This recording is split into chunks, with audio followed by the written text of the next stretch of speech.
Hello, സയൻസിൻ്റെ പുതിയൊരു സെക്ഷനുമായിട്ടാണ് ഞാൻ നിങ്ങളുടെ മുമ്പിൽ വന്നിരിക്കുന്നത്. ഞാൻ ആൽഫിയ. നമ്മുടെ എക്സാം ഒക്കെ അടുത്ത് വന്നേക്കും അല്ലേ? അപ്പം നമ്മൾ ഈ 2024-25 PSC ചോദിച്ചിട്ടുള്ള ഓൾമോസ്റ്റ് സയൻസിൽ നിന്ന്, അതായത് ഫിസിക്സ്, കെമിസ്ട്രി, ബയോളജിയിൽ നിന്ന് ചോദിച്ചിട്ടുള്ള ഓൾമോസ്റ്റ് ക്വസ്റ്റ്യൻസ് നമ്മൾ ഇവിടെ ഡിസ്കസ് ചെയ്യുന്നുണ്ട്. റിലേറ്റഡ് ഫാക്ട്സും എല്ലാം ഡിസ്കസ് ചെയ്യുന്നുണ്ട്.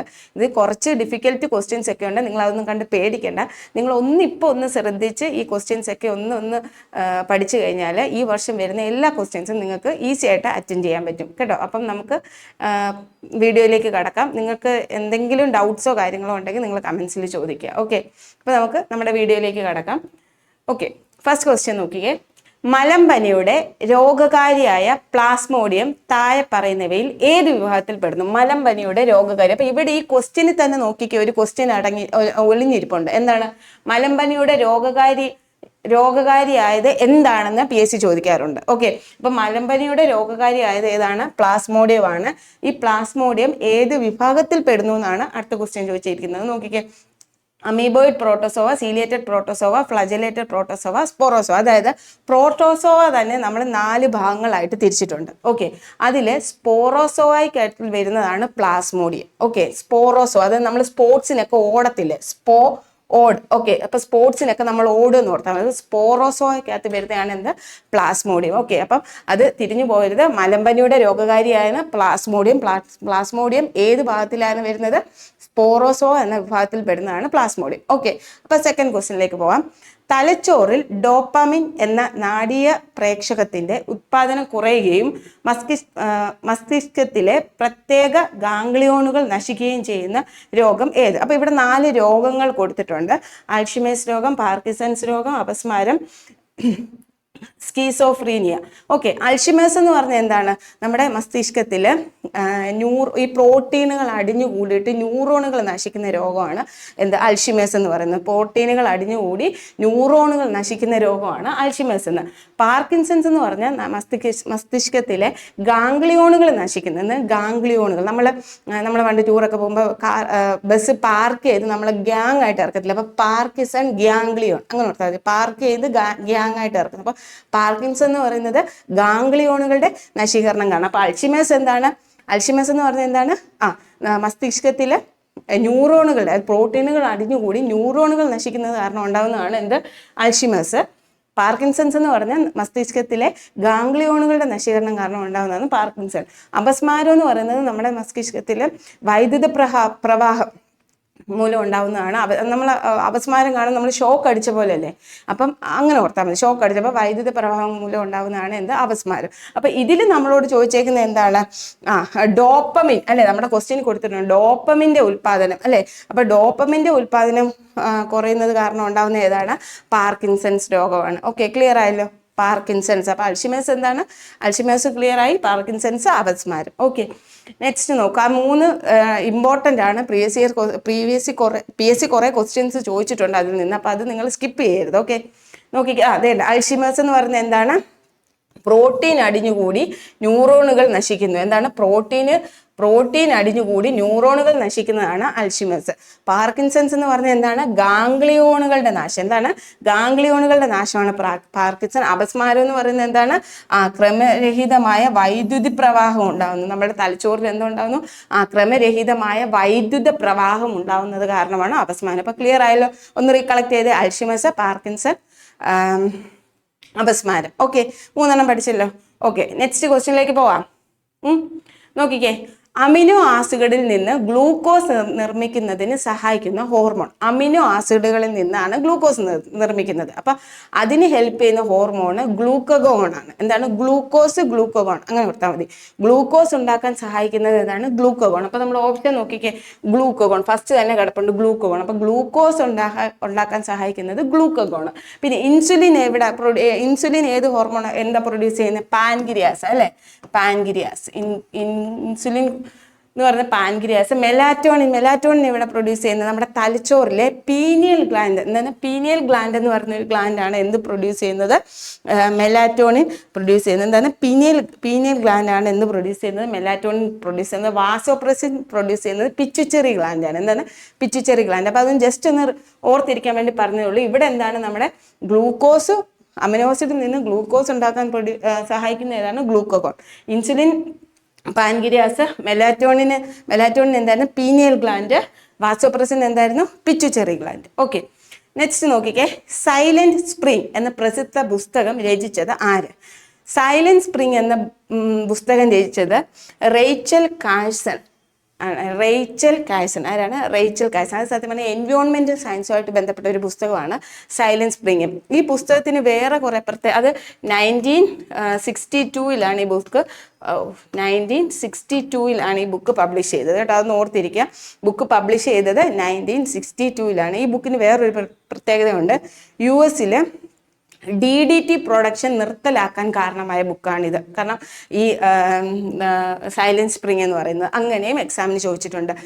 DDT പ്രൊഡക്ഷൻ നിർത്തലാക്കാൻ കാരണമായ ബുക്ക് ഏതാണ്? Silent spring. അത് 1972 DDT പ്രൊഡക്ഷൻ നിർത്തലാക്കിയത്. അതായത് ഈ ബുക്ക് പബ്ലിഷ് ചെയ്ത് ആഫ്റ്റർ 10 years കഴിഞ്ഞപ്പോഴാണ് എന്ത് ചെയ്യുന്നത്? ഈ DDT പ്രൊഡക്ഷൻ നിർത്തലാക്കുന്നത്. അപ്പോൾ DDT പ്രൊഡക്ഷൻ നിർത്തലാക്കാൻ കാരണമായതും ഈ ബുക്ക് തന്നെയാണ്. അതുപോലെ തന്നെ ഇതുമായിട്ട് ബന്ധപ്പെട്ടല്ല ഒരു ക്വസ്റ്റ്യൻ കൂടി ഇമ്പോർട്ടൻ്റ്. നിങ്ങൾ ജസ്റ്റ് ഒന്ന് ഓർത്തിരിക്കുക. ബയോഡൈവേഴ്സിറ്റി ഹോട്ട്സ്പോട്ട് എന്ന വേർഡ് കോയിൻ ചെയ്തത്, ബയോഡൈവേഴ്സിറ്റി ഹോട്ട്സ്പോട്ട് എന്ന വേർഡ് കോയിൻ ചെയ്തത് ആരാന്ന് സ്ഥിരം PSC ചോദിക്കാറുണ്ട്. അതൊന്ന് ഓർത്തിരിക്കുക. നോർമൻ മേയേഴ്സ് ആണ് കേട്ടോ. ഇതുമായിട്ട് റിലേറ്റ് ചെയ്ത ഒരു ക്വസ്റ്റ്യൻ പറഞ്ഞല്ലോ. നോർമൻ മേയേഴ്സ് ആണ് എന്ത് ചെയ്തത്?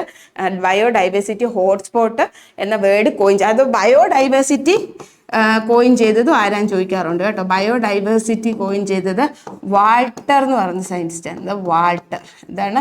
Walter. Okay, Walter. Full name Walter G. Rosan. Okay, Walter G. Rosan. Okay, അപ്പോൾ അത് നിങ്ങൾ മറന്നു പോയത്. അപ്പോൾ ഈ ഒരു ക്വസ്റ്റ്യനിൽ തന്നെ നിങ്ങൾക്ക് 3-4 ക്വസ്റ്റ്യൻസ് PYQs കിട്ടിയിട്ടുണ്ട്. അതായത് സൈലന്റ് സ്പ്രിംഗ് ആരുടെയാണ്? Rachel Carson. അത് എന്തിനെ പറ്റിയാണ്? എൻവയോൺമെന്റൽ സയൻസിനെ പറ്റിയാണ്. ഏത് വർഷമാണ് പബ്ലിഷ് ചെയ്തത്? 1962. അത് US DDT പ്രൊഡക്ഷൻ നിർത്തലാക്കാൻ കാരണമായ ബുക്കാണ് സൈലന്റ് സ്പ്രിംഗ്. ഏത് വർഷമാണ് DDT പ്രൊഡക്ഷൻ നിർത്തലാക്കിയത്? 1972. അതായത് ബുക്ക് പബ്ലിഷ് ചെയ്ത് ആഫ്റ്റർ 10 years കഴിഞ്ഞപ്പോൾ. ഓക്കെ, പിന്നെ ബയോഡൈവേഴ്സിറ്റി ഹോട്ട്സ്പോട്ട്, അത് ഇതുമായിട്ട് ബന്ധപ്പെട്ട ഒരു പ്രീവിയസ് ഇയർ ഓർത്തപ്പോൾ പറഞ്ഞതേ ഉള്ളൂ. ബയോഡൈവേഴ്സിറ്റി ഹോട്ട്സ്പോട്ട് എന്ന വേർഡ് കോയിൻ ചെയ്തത് നോർമൻ മേയേഴ്സ്. ബയോഡൈവേഴ്സിറ്റി എന്ന നെയിം കോയിൻ ചെയ്തത് ആരാണ്? Walter G. Rosan. Clear? Okay, അടുത്ത ക്വസ്റ്റ്യനിലേക്ക് പോവാം. ഓക്കെ, നോക്കിക്കേ. ഇതാണ് നമ്മുടെ റേച്ചൽ കാഴ്സൺ എന്ന് പറയുന്ന മാൻ. ഓക്കെ, നോക്കിക്കേ.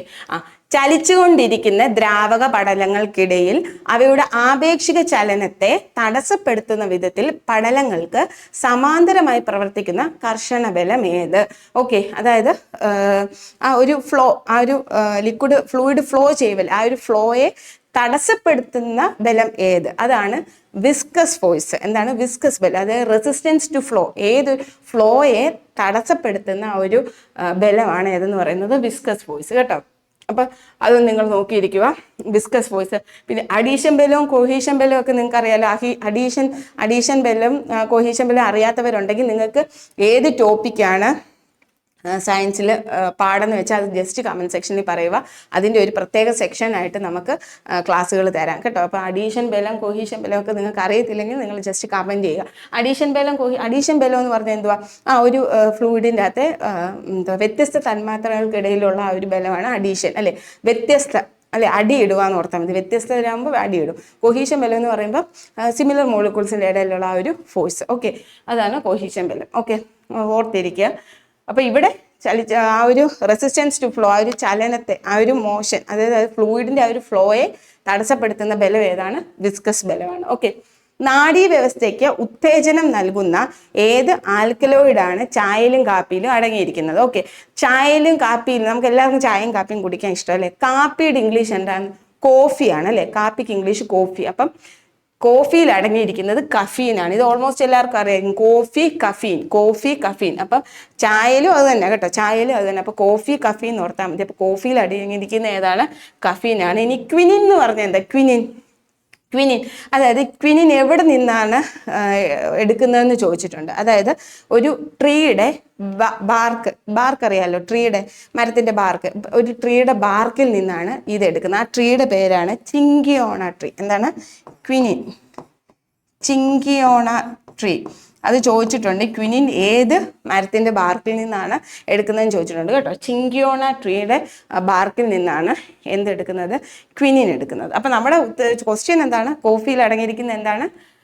കഫീൻ. ഓക്കെ, നെക്സ്റ്റ് അതുകൊണ്ട് ഇവിടെ വിസ്കോസിറ്റിയും അഡീസീവ് ഫോഴ്സും കോസീവ് ഫോഴ്സും പറയുന്നുണ്ട്. വിസ്കോസിറ്റി എന്താ നമ്മൾ പറഞ്ഞല്ലോ, എന്താണ്? ചലനത്തെ, ആ ഒരു ദ്രാവക പഠനങ്ങൾക്കിടയിൽ അതിൻ്റെ ആപേക്ഷിക ചലനത്തെ എന്താണ് തടസ്സപ്പെടുത്തുന്ന ആ ഒരു ഫോഴ്സാണ് വിസ്കസ് ബലം. അഡീസീവ് ഫോഴ്സ് എന്ന് പറഞ്ഞാൽ എന്താണ്? വ്യത്യസ്ത ഇനം തന്മാർത്ത. വ്യത്യസ്ത ഇനം തന്മാർത്ത എന്ന് ഓർത്താൽ മതി, അടിയാവും. വ്യത്യസ്തരാകുമ്പോൾ അടിയാവും. ഓക്കെ, പിന്നെ അതേപോലെ ഒരേ ഇനം തന്മാർത്തയാണെങ്കിൽ അതെന്താണ്? Cohesive force. Okay, clear? Okay, ഇനി ഇത് നോക്കുക. കാപ്പിലറി റൈസ് എപ്പോൾ ഉണ്ടാവുന്നു, കാപ്പിലറി ഡിപ്രഷൻ എപ്പോൾ ഉണ്ടാവുന്നതെന്ന് ചോദിക്കാറുണ്ട്. അതായത് അഡീഷൻ ബലമാണ്. നമ്മൾ അടിയിടുമ്പോൾ അടിയിട്ട് നമ്മളങ്ങ് ഹൈ ലെവലിൽ അങ്ങ് പറഞ്ഞു അല്ലേ, നമുക്ക് ദേഷ്യം വരുമ്പോൾ നമ്മൾ അടിയിട്ട് ഹൈ ലെവലിൽ നമ്മൾ റൈസ് ആവും അല്ലേ. അടിയിടുമ്പോൾ നമുക്ക് ചൂടായിട്ട് നമ്മൾ റൈസ് ആവും, അങ്ങനെ ഓർത്താൽ. അപ്പം അഡീഷൻ ബലമാണ് കൂടുതലെങ്കിൽ അവിടെ എന്ത് നടക്കും? കാപ്പിലറി റൈസ് നടക്കും. ഓക്കെ, അഡീഷൻ ബലമാണ് കൊഹീഷൻ ബലത്തേക്കാൾ കൂടുതലെങ്കിൽ അവിടെ കാപ്പിലറി റൈസ് നടക്കും. ഇനി അഡീഷൻ ബലം കുറവാണെങ്കിലും കാപ്പിലറി ഡിപ്രഷൻ നടക്കും. ഓക്കെ, ക്ലിയർ ആണല്ലോ? അത്ര ഓർത്താൽ നമ്മൾ അടി ഇടുമ്പോഴത്തേക്കിന് റൈസ് ആവുമെന്ന് ഓർത്താൽ മതി. ഓക്കെ, അപ്പോൾ അഡീഷൻ ബലമാണ് കൂടുതലെങ്കിൽ കാപ്പിലറി റൈസ് ഉണ്ടാവുന്നു. കൊഹീഷൻ ബലമാണ് കൂടുതലെങ്കിൽ അവിടെ എന്തോ ഉണ്ടാകുന്നു? കാപ്പിലറി ഡിപ്രഷൻ ഉണ്ടാകുന്നു. ഓക്കെ, അപ്പോൾ ഈ ഒരു നേരിയ കുഴൽ, നമ്മൾ പണ്ട് പ്ലസ് ടുവിനൊക്കെ പഠിക്കുന്ന ചെറിയൊരു കുഴലുണ്ടല്ലോ, ഈ കാപ്പിലറി ട്യൂബ് എന്ന് പറയും. ഈ ട്യൂബിലൂടെ ഈ ലിക്വിഡ് റൈസ് ആവുന്ന ആ ഒരു ഇതാ കാപ്പിലറി റൈസ് എന്ന് പറയുന്നത് കേട്ടോ.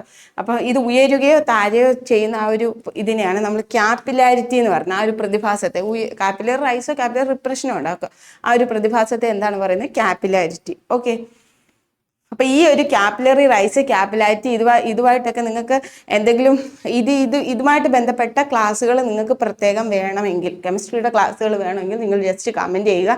ഏത് സെക്ഷനാണ് വേണ്ടതെന്ന് പറഞ്ഞ് കമൻറ്റ് ചെയ്യുക. നമുക്ക് ക്ലാസ്സുകൾ അടുത്ത ദിവസങ്ങളിലായിട്ട് നമ്മൾ എക്സാമിന് മുമ്പ് തന്നെ നമുക്ക് വീഡിയോസ് ചെയ്തു തരാം. ഓക്കെ, പിന്നെ അതുപോലെ തന്നെ നിത്യജീവിതത്തിലെ രസതന്ത്രം, പീരിയോഡിക് ടേബിൾ നമ്മുടെ ചാനലിൽ ഈ രണ്ട് ടോപ്പിക്കുമായിട്ടുള്ള ഡീറ്റെയിൽ വീഡിയോ ഇട്ടിട്ടുണ്ട്. നിങ്ങൾ ഈ വീഡിയോ കാണാതെ എക്സാം എഴുതാൻ പോകരുത്. കാരണം ഒരുപാട് ക്വസ്റ്റ്യൻസ് അതിൽ നിന്ന് ചോദിക്കാറുണ്ട്. അപ്പോൾ ഈ വീഡിയോ കണ്ടിട്ടില്ലാത്തവർ ആരെങ്കിലും ഉണ്ടെങ്കിൽ ജസ്റ്റ് അതുകൂടെ കയറി ഒന്ന് കാണും. ഓക്കെ, അടുത്ത് നോക്കിക്കേ, ആവർത്തന പട്ടിക. ഇപ്പം ഞാൻ പറഞ്ഞില്ലേ, ഈ പീരിയോഡിക് ടേബിളിന് അതിൽ ഓൾറെഡി ഈ ആവർത്തന പട്ടികയിലെ ക്വസ്റ്റ്യൻസ് എല്ലാം ഡിസ്കസ് ചെയ്യുന്നുണ്ട്. ഈ ക്വസ്റ്റ്യനും അതിലുണ്ട്. ഓക്കെ, ആവർത്തന പട്ടികയിൽ ഗ്രൂപ്പിൽ മുകളിൽ പോകും തോറും ലോഹ ഗുണം കൂടും. നമ്മൾ ആ വീഡിയോയിൽ നിങ്ങൾ കേട്ടവർക്കറിയാം, നമ്മൾ കോഡ് പറഞ്ഞത് എന്താണ്? നമ്മളൊരു കിണറ്റിലേക്ക് ഇറങ്ങും അല്ലേ, നമ്മൾ മെറ്റൽസ് ഒക്കെ കിട്ടണമെങ്കിൽ നമ്മൾ എന്ത് ചെയ്യണം? കുഴിച്ച് പോകണം അല്ലേ. അപ്പം താഴേക്ക് പോകുമ്പോൾ നമുക്ക് മെറ്റൽസ് കിട്ടും. അതായത് താഴേക്ക് വരുമ്പം എന്ത് കിട്ടും? ലോഹ ഗുണം കൂടും അല്ലേ. ഒരു ഗ്രൂപ്പിന് താഴേക്ക് വരുമ്പോൾ എന്ത് കിട്ടും? ലോഹ ഗുണം കൂട്ടും. അപ്പം ഗ്രൂപ്പിന് മുകളിലേക്ക് പോകുമ്പോൾ ലോഹ ഗുണം എന്തായിരിക്കും ചെയ്യുന്നത്? കുറയുമായിരിക്കും ചെയ്യുന്നത് അല്ലേ. ക്ലിയർ നമ്മൾ ഓൾറെഡി പറഞ്ഞു എന്താണ്? ഗ്രൂപ്പിന് താഴേക്ക് വരുമ്പോൾ, അതായത് നമ്മളൊരു മെറ്റൽസ്, ലോഹങ്ങൾ കിട്ടാൻ നമ്മൾ കുഴിച്ച് പോകണ്ടേ. അപ്പോൾ താഴേക്ക് പോകുമ്പോൾ ലോഹ ഗുണം കൂടുന്നു, അപ്പോൾ മുകളിലേക്ക് പോകുമ്പോൾ ലോഹ ഗുണം കുറയും. Okay, next ammonium sulphate acid ആണോ, ബേസിക് ആണോ, ന്യൂട്രൽ ആണോ, സങ്കീർണമാണോ എന്നാണ് ചോദിച്ചിരിക്കുന്നത്. അമോണിയം സൾഫേറ്റ് എന്ന് പറയുന്നത് അമോണിയ ഹൈഡ്രോക്ലോറിക് ആസിഡുമായിട്ട് സൾഫ്യൂരിക് ആസിഡ് നിങ്ങൾക്ക് അറിയാമല്ലോ, ഏറ്റവും സ്ട്രോങ്ങസ്റ്റ് ആസിഡാണ്. സൾഫ്യൂരിക് ആസിഡുമായിട്ട് ചേരുമ്പോഴാണ് നമുക്ക് എന്തോ ഉണ്ടാവുന്നത്? അമോണിയം സൾഫേറ്റ് ഉണ്ടാവുന്നത്. ഓക്കെ, അമോണിയം സൾഫേറ്റ് ഉണ്ടാവുന്നത്. അപ്പം അതുകൊണ്ട് തന്നെ സൾഫ്യൂരിക് ആസിഡ് അങ്ങനെ ഓർക്കാൻ വേണമെങ്കിൽ അല്ലേ, അമോണിയം സൾഫ്യൂരിക് ആസിഡോട്ട് ചേർന്നാണ് അമോണിയം സൾഫേറ്റ് ഉണ്ടാകുന്നത്. അപ്പം അമോണിയം സൾഫേറ്റ് ഓൾറെഡി എന്തായിരിക്കും? ഒരു ആസിഡായിരിക്കും, അസിഡിക് ലവണമായിരിക്കും കേട്ടോ. അമോണിയം ആസിഡുമായിട്ട് ചേർന്നാലേ ഉണ്ടാകുന്നത്. അപ്പോൾ അത് അസിഡിക് ലവണമായിരിക്കും. അങ്ങനെ വേണം നമുക്ക് ഓർത്തിരിക്കാം. ഓക്കെ, പിന്നെ ലാബ് അസിസ്റ്റൻറ്റിൻ്റെ 2 ക്ലാസ്സുകൾ, ഇന്ത്യാസാൻ്റെ 2 ക്ലാസ്സുകൾ നമ്മൾ വീഡിയോ ഇട്ടിട്ടുണ്ട്. അപ്പോൾ നിങ്ങൾ ആരെങ്കിലും ആ വീഡിയോസ് കാണാനുണ്ടെങ്കിൽ അതുകൂടെ കണ്ടിട്ടേ നിങ്ങൾ എക്സാമിന് പോകാൻ പാടുള്ളൂ. ഒരുപാട് ക്വസ്റ്റ്യൻസ് അതിൽ നിന്ന് കിട്ടും. ഓക്കെ, ഇത് നോക്കിക്കേ, പീരീഡിൽ നിന്ന് നമ്മൾ പറഞ്ഞു താഴോട്ട് വരും തോറും മെറ്റലിൻ്റെ, അതായത് ലോഹ ഗുണം കൂടുന്നു. അതുപോലെ തന്നെ നമ്മൾ ഒരു കിണറ്റിലോട്ട് നമ്മളിങ്ങനെ പോകുമ്പോഴത്തേക്കിനും കിണറിൻ്റെ വലിപ്പം കൂടിയ പോലെ തോന്നത്തില്ല. അതുപോലെ തന്നെ ഷെല്ലുകൾ. ഓക്കെ, നമ്മൾ ഗ്രൂപ്പിൽ നിന്ന് താഴേക്ക് വരുമ്പോൾ ഷെല്ലിൻ്റെ വലിപ്പം കൂടും. ഓക്കെ, ഷെല്ലിന്റെ വലിപ്പം കൂടും. അപ്പൊ അതിന്റെ നേരെ ഓപ്പോസിറ്റ് ആയിരിക്കുമല്ലോ, ഇടത്തുനിന്ന് വലത്തോട്ട് പോകുമ്പോൾ എന്തായിരിക്കും, ഷെല്ലിന്റെ വലിപ്പം കുറയുമായിരിക്കും. അതുകൂടെ ഓർത്തിരിക്കുക കേട്ടോ. ആറ്റത്തിന്റെ വലിപ്പം, ഓക്കെ, ഗ്രൂപ്പിൽ നിന്ന് താഴേക്ക് വരുംതോറും ആറ്റത്തിന്റെ പീരീഡിന് ഇടത്തുനിന്ന് വലത്തോട്ട് പോകും തോറും എന്താണ്, ആറ്റത്തിന്റെ വലിപ്പം കുറയുന്നു. അതുപോലെ തന്നെ മുകളിൽ നിന്ന് താഴേക്ക് വരുംതോറും ആറ്റത്തിന്റെ വലിപ്പം കൂടുന്നു. അപ്പൊ അത് ഓർത്താൽ മതി. നമ്മൾ താഴേക്ക് പോകുമ്പം മെറ്റലിന്റെ ഗുണം, അതായത് ലോഹ ഗുണവും കൂടുന്നു, അതുപോലെ തന്നെ ആറ്റത്തിന്റെ വലിപ്പവും കൂടുന്നു. അപ്പം ലെഫ്റ്റ് ടു റൈറ്റ് പീരീഡിലോട്ട് പോകുമ്പോഴത്തേക്കിന് അതെന്തായിരിക്കും, നേരെ ഓപ്പോസിറ്റ് ആയിരിക്കും. ഓക്കെ, പല്ലിന്റെ ആന്തരഘടന ചുവടെ തന്നിരിക്കുന്നു. ഇവയിൽ ശരിയായ ജോഡികൾ ഏവ. ഇനാമൽ എല്ലാവർക്കും അറിയായിരിക്കും. നമ്മുടെ ശരീരത്തിൽ ഏറ്റവും കാഠിന്യമുള്ള പദാർത്ഥമാണ് ഇനാമൽ. അത് ഓൾമോസ്റ്റ് എല്ലാവർക്കും അറിയായിരിക്കും. അപ്പം ഇവിടെ നോക്കിക്കേ, ചേരുമ്പടി ചേർക്കാനാണ് പറഞ്ഞേക്കുന്നത്. ഇനാമൽ എന്ന് പറയുന്നത് പല്ല് നിർമ്മിച്ചിരിക്കുന്ന ജീവനുള്ള കല അല്ല. നമുക്കറിയാം മനുഷ്യ ശരീരത്തിലെ ഏറ്റവും കാഠിന്യമുള്ള പദാർത്ഥമാണ് ഇനാമൽ. അപ്പൊ ഈ കൊടുത്തിരിക്കുന്ന ജോഡി തെറ്റാണ്. ഓക്കെ, ഇനി ഡെൻറ്റൈൻ എന്ന് പറയുന്നത് നമ്മൾ പല്ല് നിർമ്മിച്ചിരിക്കുന്ന ജീവനുള്ള കല ഏതാണെന്ന് എക്സാം ചോദിക്കാറുണ്ട്. അതേതാണ്, ഡെൻറ്റൈൻ ആണ്. ഓർത്തിരിക്കുക. ഓക്കെ, പല്ല് നിർമ്മിച്ചിരിക്കുന്ന ജീവനുള്ള കല ഏതാണ്, ഡെൻറ്റൈൻ ആണ്. അതുപോലെ തന്നെ മനുഷ്യ ശരീരത്തിൽ ഏറ്റവും കാഠിന്യമുള്ള പദാർത്ഥം ഏതാണ്, ഇനാമലാണ്. അത് രണ്ടും ഓർത്തിരിക്കുക. അപ്പൊ ഇവിടെ ചേരുമ്പടി ചേർത്തിരിക്കുന്നത് അത് രണ്ടും തെറ്റാണ്. അപ്പം 1 തെറ്റാണ്, 2 തെറ്റാണ്. ഓക്കെ, നമ്മളോട് ചോദിച്ചിരിക്കുന്നത് എന്താണ്, ശരിയായ ജോഡികളാണ് അല്ലെ, ശരിയായ ജോഡിയെ ചോദിച്ചു. അപ്പൊ ഇവിടെ 1 തെറ്റാണ്, 2 തെറ്റാണ്. ഇനി പൾപ്പ് ക്യാവിറ്റി, പല്ലിന്റെ ഏറ്റവും ആന്തരഭാഗം, അതായത് ഇതാണ് നമ്മുടെ പല്ലിന്റെ ഒരു സ്ട്രക്ചർ. ഇതിനകത്തോട്ട് ഏറ്റവും ഔട്ടർ മോസ്റ്റ് കവറിങ് ആണ് ഇനാമൽ. അതിന്റെ തൊട്ട് താരെയുള്ള ഡെൻറ്റൈൻ, അതായത് പല്ല് നിർമ്മിച്ചിരിക്കുന്ന ജീവനുള്ള കല. ഓക്കെ, ഇനി നോക്കിക്കേ, ഇതിന്റെ ഉള്ളിൽ കാണുന്ന ഒരു മൃദുവായ ഒരു രക്തക്കുഴലുകളൊക്കെ ഉള്ള ഒരു ഭാഗമായതെന്ന് പറയുന്നത് പൾപ്പ്. ഓക്കെ, അപ്പൊ ഇവിടെ കൊടുത്തിരിക്കുന്നത് എന്താ, പൾപ്പ് ക്യാവിറ്റി, പല്ലിന്റെ ആന്തരഭാഗം അല്ലെ, പല്ലിന്റെ ആന്തരഭാഗമാണല്ലോ പൾപ്പ് ക്യാവിറ്റി. അപ്പൊ അത് കറക്റ്റ് ആണ്. അതുപോലെ തന്നെ സിമെന്റ് എന്ന് പറഞ്ഞാൽ എന്താണ്, പല്ല് മോണയിലേക്ക് സിമെന്റ് ചെയ്യുക എന്ന് പറഞ്ഞാൽ, സിമെന്റ് നമ്മൾ സാധാരണ എന്തിനാ, ഉറപ്പിക്കാനല്ലേ യൂസ് ചെയ്യുന്നത്. അപ്പം ആ പല്ല് ആ മോണയിലേക്ക് ഉറപ്പിച്ചിരിക്കുന്ന ഒരു ഭാഗമാണ് എന്തെന്ന് പറയുന്നത്, സിമെന്റ്. അപ്പൊ ഇവിടെ നോക്കിക്കേ, സിമെന്റ് എന്താണ്, പല്ലിനെ മോണയിലേക്ക് ഉറപ്പിച്ച് നിർത്തുന്ന യോജനകൾ. അപ്പൊ ഇതിൽ ഏതൊക്കെയാണ് കറക്റ്റ്, 3ഉം 4ഉം. അപ്പൊ 3ഉം 4ഉം ഏതാണ്, ഓക്കെ, ഓപ്ഷൻ ബി ആണ് ശരി ഉത്തരം. അപ്പൊ ഓർത്തിരുന്ന ഇനാമൽ കട്ടിയുള്ള ഭാഗം, ഡെൻറ്റൈൻ എന്ന് പറഞ്ഞാൽ എന്താണ്, ഡെൻറ്റൈൻ പല്ല് നിർമ്മിച്ചിരിക്കുന്ന ജീവനുള്ള കല. പിന്നെ പൾപ്പ് ക്യാവിറ്റി എന്ന് പറഞ്ഞാൽ പല്ലിന്റെ ഏറ്റവും ആന്തരഭാഗം. അതുപോലെ തന്നെ സിമെന്റ് എന്ന് പറഞ്ഞാൽ എന്താണ്, പല്ലിനെ ആ ഒരു മോണയിലേക്ക് ഉറപ്പിച്ചിരിക്കുന്ന ഒരു ഭാഗമാണ് എന്തെന്ന് പറയുന്നത്, സിമെന്റ്. Okay, clear. അപ്പം ഉത്തരം 3ഉം 4ഉം ശരിയുള്ളത് ഏതാണ്, ഓപ്ഷൻ ബി. ചുവടെ കൊടുത്തിരിക്കുന്നവയിൽ ആന്റി സ്റ്റെറിലിറ്റിക് ജീവകം എന്നറിയപ്പെടുന്നത് ഏത്, ജീവകം ഇ ആണ്. ജീവകം ഇയുടെ പ്രത്യേകത എന്താണെന്ന് വെച്ചാൽ, നമ്മൾ റീപ്രൊഡക്റ്റീവ് ഹെൽത്തിനൊക്കെ ആവശ്യമായിട്ടുള്ള ഒരു വിറ്റാമിൻ ആണ് ഈ വിറ്റാമിൻ ഇ. അപ്പോൾ ഈ വിറ്റാമിൻ ഇയുടെ കുറവ് കാരണം സ്റ്റെറിലിറ്റി, ഇൻഫെർട്ടിലിറ്റി ഉണ്ടാവാനുള്ള, വന്ധ്യത ഉണ്ടാവാനുള്ള ചാൻസ് ഉണ്ട് ഈ വിറ്റാമിൻ ഇയുടെ കുറവ് കാരണം. അപ്പം ആന്റി സ്റ്റെറിലിറ്റി ജീവകം എന്നറിയപ്പെടുന്നത് ഏതാണ്, ജീവകം ഇ ആണ്. ആന്റി സ്റ്റെറിലിറ്റി, അതായത് സ്റ്റെറിലിറ്റി ഉണ്ടാവാതിരിക്കാൻ. ഓക്കെ, അപ്പൊ അതാണ് എന്തെന്ന് പറയുന്നത്, ജീവകം ഇ. പിന്നെ ഉള്ള എ, ഇ, ഡി, കെ. ഈ എ, ഇ, ഡി, കെ, അടക്ക് എന്ന് പറയുന്നത് എന്താണ്, ഫാറ്റ് സോലിബിൾ. അത് ചോദിക്കാറുണ്ട് എക്സാമിന്. ഫാറ്റ് സോലിബിൾ വിറ്റാമിൻസ് ഏതൊക്കെയാണെന്ന് ചോദിക്കാറുണ്ട്. ഫാറ്റ് സോലിബിൾ വിറ്റാമിൻസ് ഏതൊക്കെയാണ്, അടയ്ക്കൊക്കെ കൊഴുപ്പുണ്ടെന്ന് ഓർത്താൽ മതി. അടക്കിന് കൊഴുപ്പുണ്ട്. അടക്ക് എ, ഡി, ഇ, കെ ആണ് ഫാറ്റ് സോലിബിൾ വിറ്റാമിൻസ്. പിന്നെ ഇത് കൂടാതെ ഏതാണ്, ബിയും സിയും എന്താണ്, വാട്ടർ സോലിബിൾ. വെള്ളം അടിച്ചിട്ട് ബിസി ആയിട്ട് ഓർത്താൽ മതി. Water soluble, B C water soluble. അപ്പൊ അടക്കാണ് എന്ത്, ഫാറ്റ് സോലിബിൾ. അടക്ക്. ഓക്കെ, അടയ്ക്ക് കൊഴുപ്പ് കൂടുതൽ. അത് ചോദിക്കാറുണ്ട് കേട്ടോ, കൊഴുപ്പ് ഫാറ്റ് സോലിബിൾ വിറ്റാമിൻസ് ഏതൊക്കെയാണ്. അപ്പോൾ എ, ഡി, ഇ, കെ ആണ് fat soluble vitamins. B, C water soluble vitamins. അതുപോലെ തന്നെ ജീവകം ഇ ആണ് ആന്റി സ്റ്റെറിലിറ്റി ജീവകം എന്നറിയപ്പെടുന്ന, റീപ്രൊഡക്റ്റീവ് ഹെൽത്തിന് ആവശ്യമായിട്ടുള്ളതും ഇതാണ്. ഇൻഫെർട്ടിലിറ്റി, ഈ വിറ്റാമിൻ ഇയുടെ കുറവ് കാരണം ഇൻഫെർട്ടിലിറ്റി ഉണ്ടാകാനുള്ള ചാൻസ് കൂടുതലാണ്. ഓക്കെ, ഇത് നോക്കിക്കേ, വാട്ടർ സോലിബിളും നോക്കുക, ഫാറ്റ് സോലിബിൾ നമ്മളിപ്പോൾ പഠിച്ചതേ ഉള്ളൂ അല്ലേ. അടക്കയ്ക്ക് എന്താണ്, ഫാറ്റ് സോലിബിൾ എന്ന് പറഞ്ഞാൽ എന്താണ്, അത് നമ്മൾ ഫാറ്റ് സെല്ലിൽ സ്റ്റോർ ചെയ്യാൻ പറ്റും. എക്സസ് ആയിട്ടുള്ളത് ഫാറ്റ് സെല്ലിൽ സ്റ്റോർ ചെയ്യാൻ പറ്റും. എന്നിട്ട് ഇൻറ്റെസ്റ്റൈനൽ ട്രാക്ട് അതിനെ അബ്സോർബ് ചെയ്തെടുക്കും. ഇതെന്ന് പറയുന്നത് സ്റ്റോർ ചെയ്യത്തില്ല, ബോഡിയിൽ നിന്ന് എക്സ്ട്രാക്ട് ചെയ്യത്തേ ഉള്ളൂ കേട്ടോ. അപ്പോൾ അതാണ് അത് തമ്മിലുള്ള വ്യത്യാസം. അപ്പൊ ബി, സി ആണ്. ബി എന്ന് പറയുമ്പോഴത്തേക്കിന് ഈ ബിയുടെ എല്ലാ ഭാഗങ്ങളും വരും. B1, B2, B3 അങ്ങനെ ഉണ്ടല്ലോ, എല്ലാം വരും. ഓക്കെ, ഇത് ഇമ്പോർട്ടൻ്റ് ആണ്. ഇമ്പോർട്ടൻ്റ് എന്ന് പറഞ്ഞത് ഈ ഒരു ഭാഗം നിങ്ങൾ സ്കിപ്പ് ചെയ്യാതെ പോവുകയും ചെയ്യരുത്, അത്രയ്ക്ക് ഇമ്പോർട്ടൻ്റ് ആണ്. ഓക്കെ, ഇത് എങ്ങനെയാണെന്ന് വെച്ചാൽ നിങ്ങൾ ഒരു 10-15 മിനിറ്റ് ഇരുന്ന് പഠിച്ചേ പറ്റൂ. ഇതിൽ നിന്ന് ക്വസ്റ്റ്യൻസ് മസ്റ്റാണ്. ഓക്കെ, നോക്കിക്ക്. വിറ്റാമിൻ എ, നൈറ്റ് ബ്ലൈൻഡ്നെസ്, അതായത് ഓരോ വിറ്റാമിൻസും അതിൻ്റെ ഡെഫിഷ്യൻസി കാരണം ഉണ്ടാകുന്ന അസുഖങ്ങളും. ഞാൻ ജസ്റ്റ് ഒന്ന് പറയാം, നിങ്ങൾ ഇത് പഠിച്ചോണം, സ്കിപ്പ് ചെയ്യരുത്, ഇത് പഠിച്ചോണം കേട്ടോ.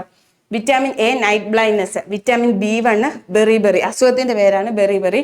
Vitamin B2 ariboflavinosis, vitamin B3 പെലഗ്രയൊക്കെ സ്ഥിര ഇമ്പോർട്ടൻ്റ് ആണ്, സ്ഥിര എക്സാമിന് ചോദിക്കുന്നത് പെലഗ്ര.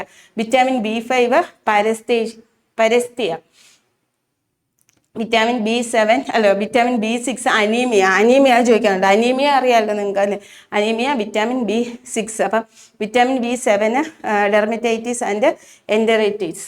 അപ്പോൾ ഇത് നിങ്ങൾ ജസ്റ്റ് മറന്നു പോകരുത്. ക്യാൻസർ വിറ്റാമിൻ B17 കേട്ടോ, ക്യാൻസർ ഓർത്തിരിക്കും. അതുപോലെ സ്കർവേ, റിക്കറ്റ്സ് ഒക്കെ ചോദിക്കാറുണ്ട്. അതുകൊണ്ട് വിറ്റാമിൻ ഇ നമ്മളിപ്പോൾ പറഞ്ഞതേ ഉള്ളൂ, ലെസ് ഫെർട്ടിലിറ്റി അല്ലേ, ഫെർട്ടിലിറ്റി കുറയുന്നത് വിറ്റാമിൻ ഇയുടെ കുറവ് കാരണം. അപ്പം ഈ വിറ്റാമിൻസിൻ്റെ കുറവ് കാരണം ഉണ്ടാകുന്ന അസുഖങ്ങൾ എങ്ങനെയെങ്കിലും ഒന്ന് ജസ്റ്റ് നിങ്ങൾ നോക്കി വിടരുത്, നല്ലപോലെ പഠിച്ച് തന്നെ പോകണം കേട്ടോ.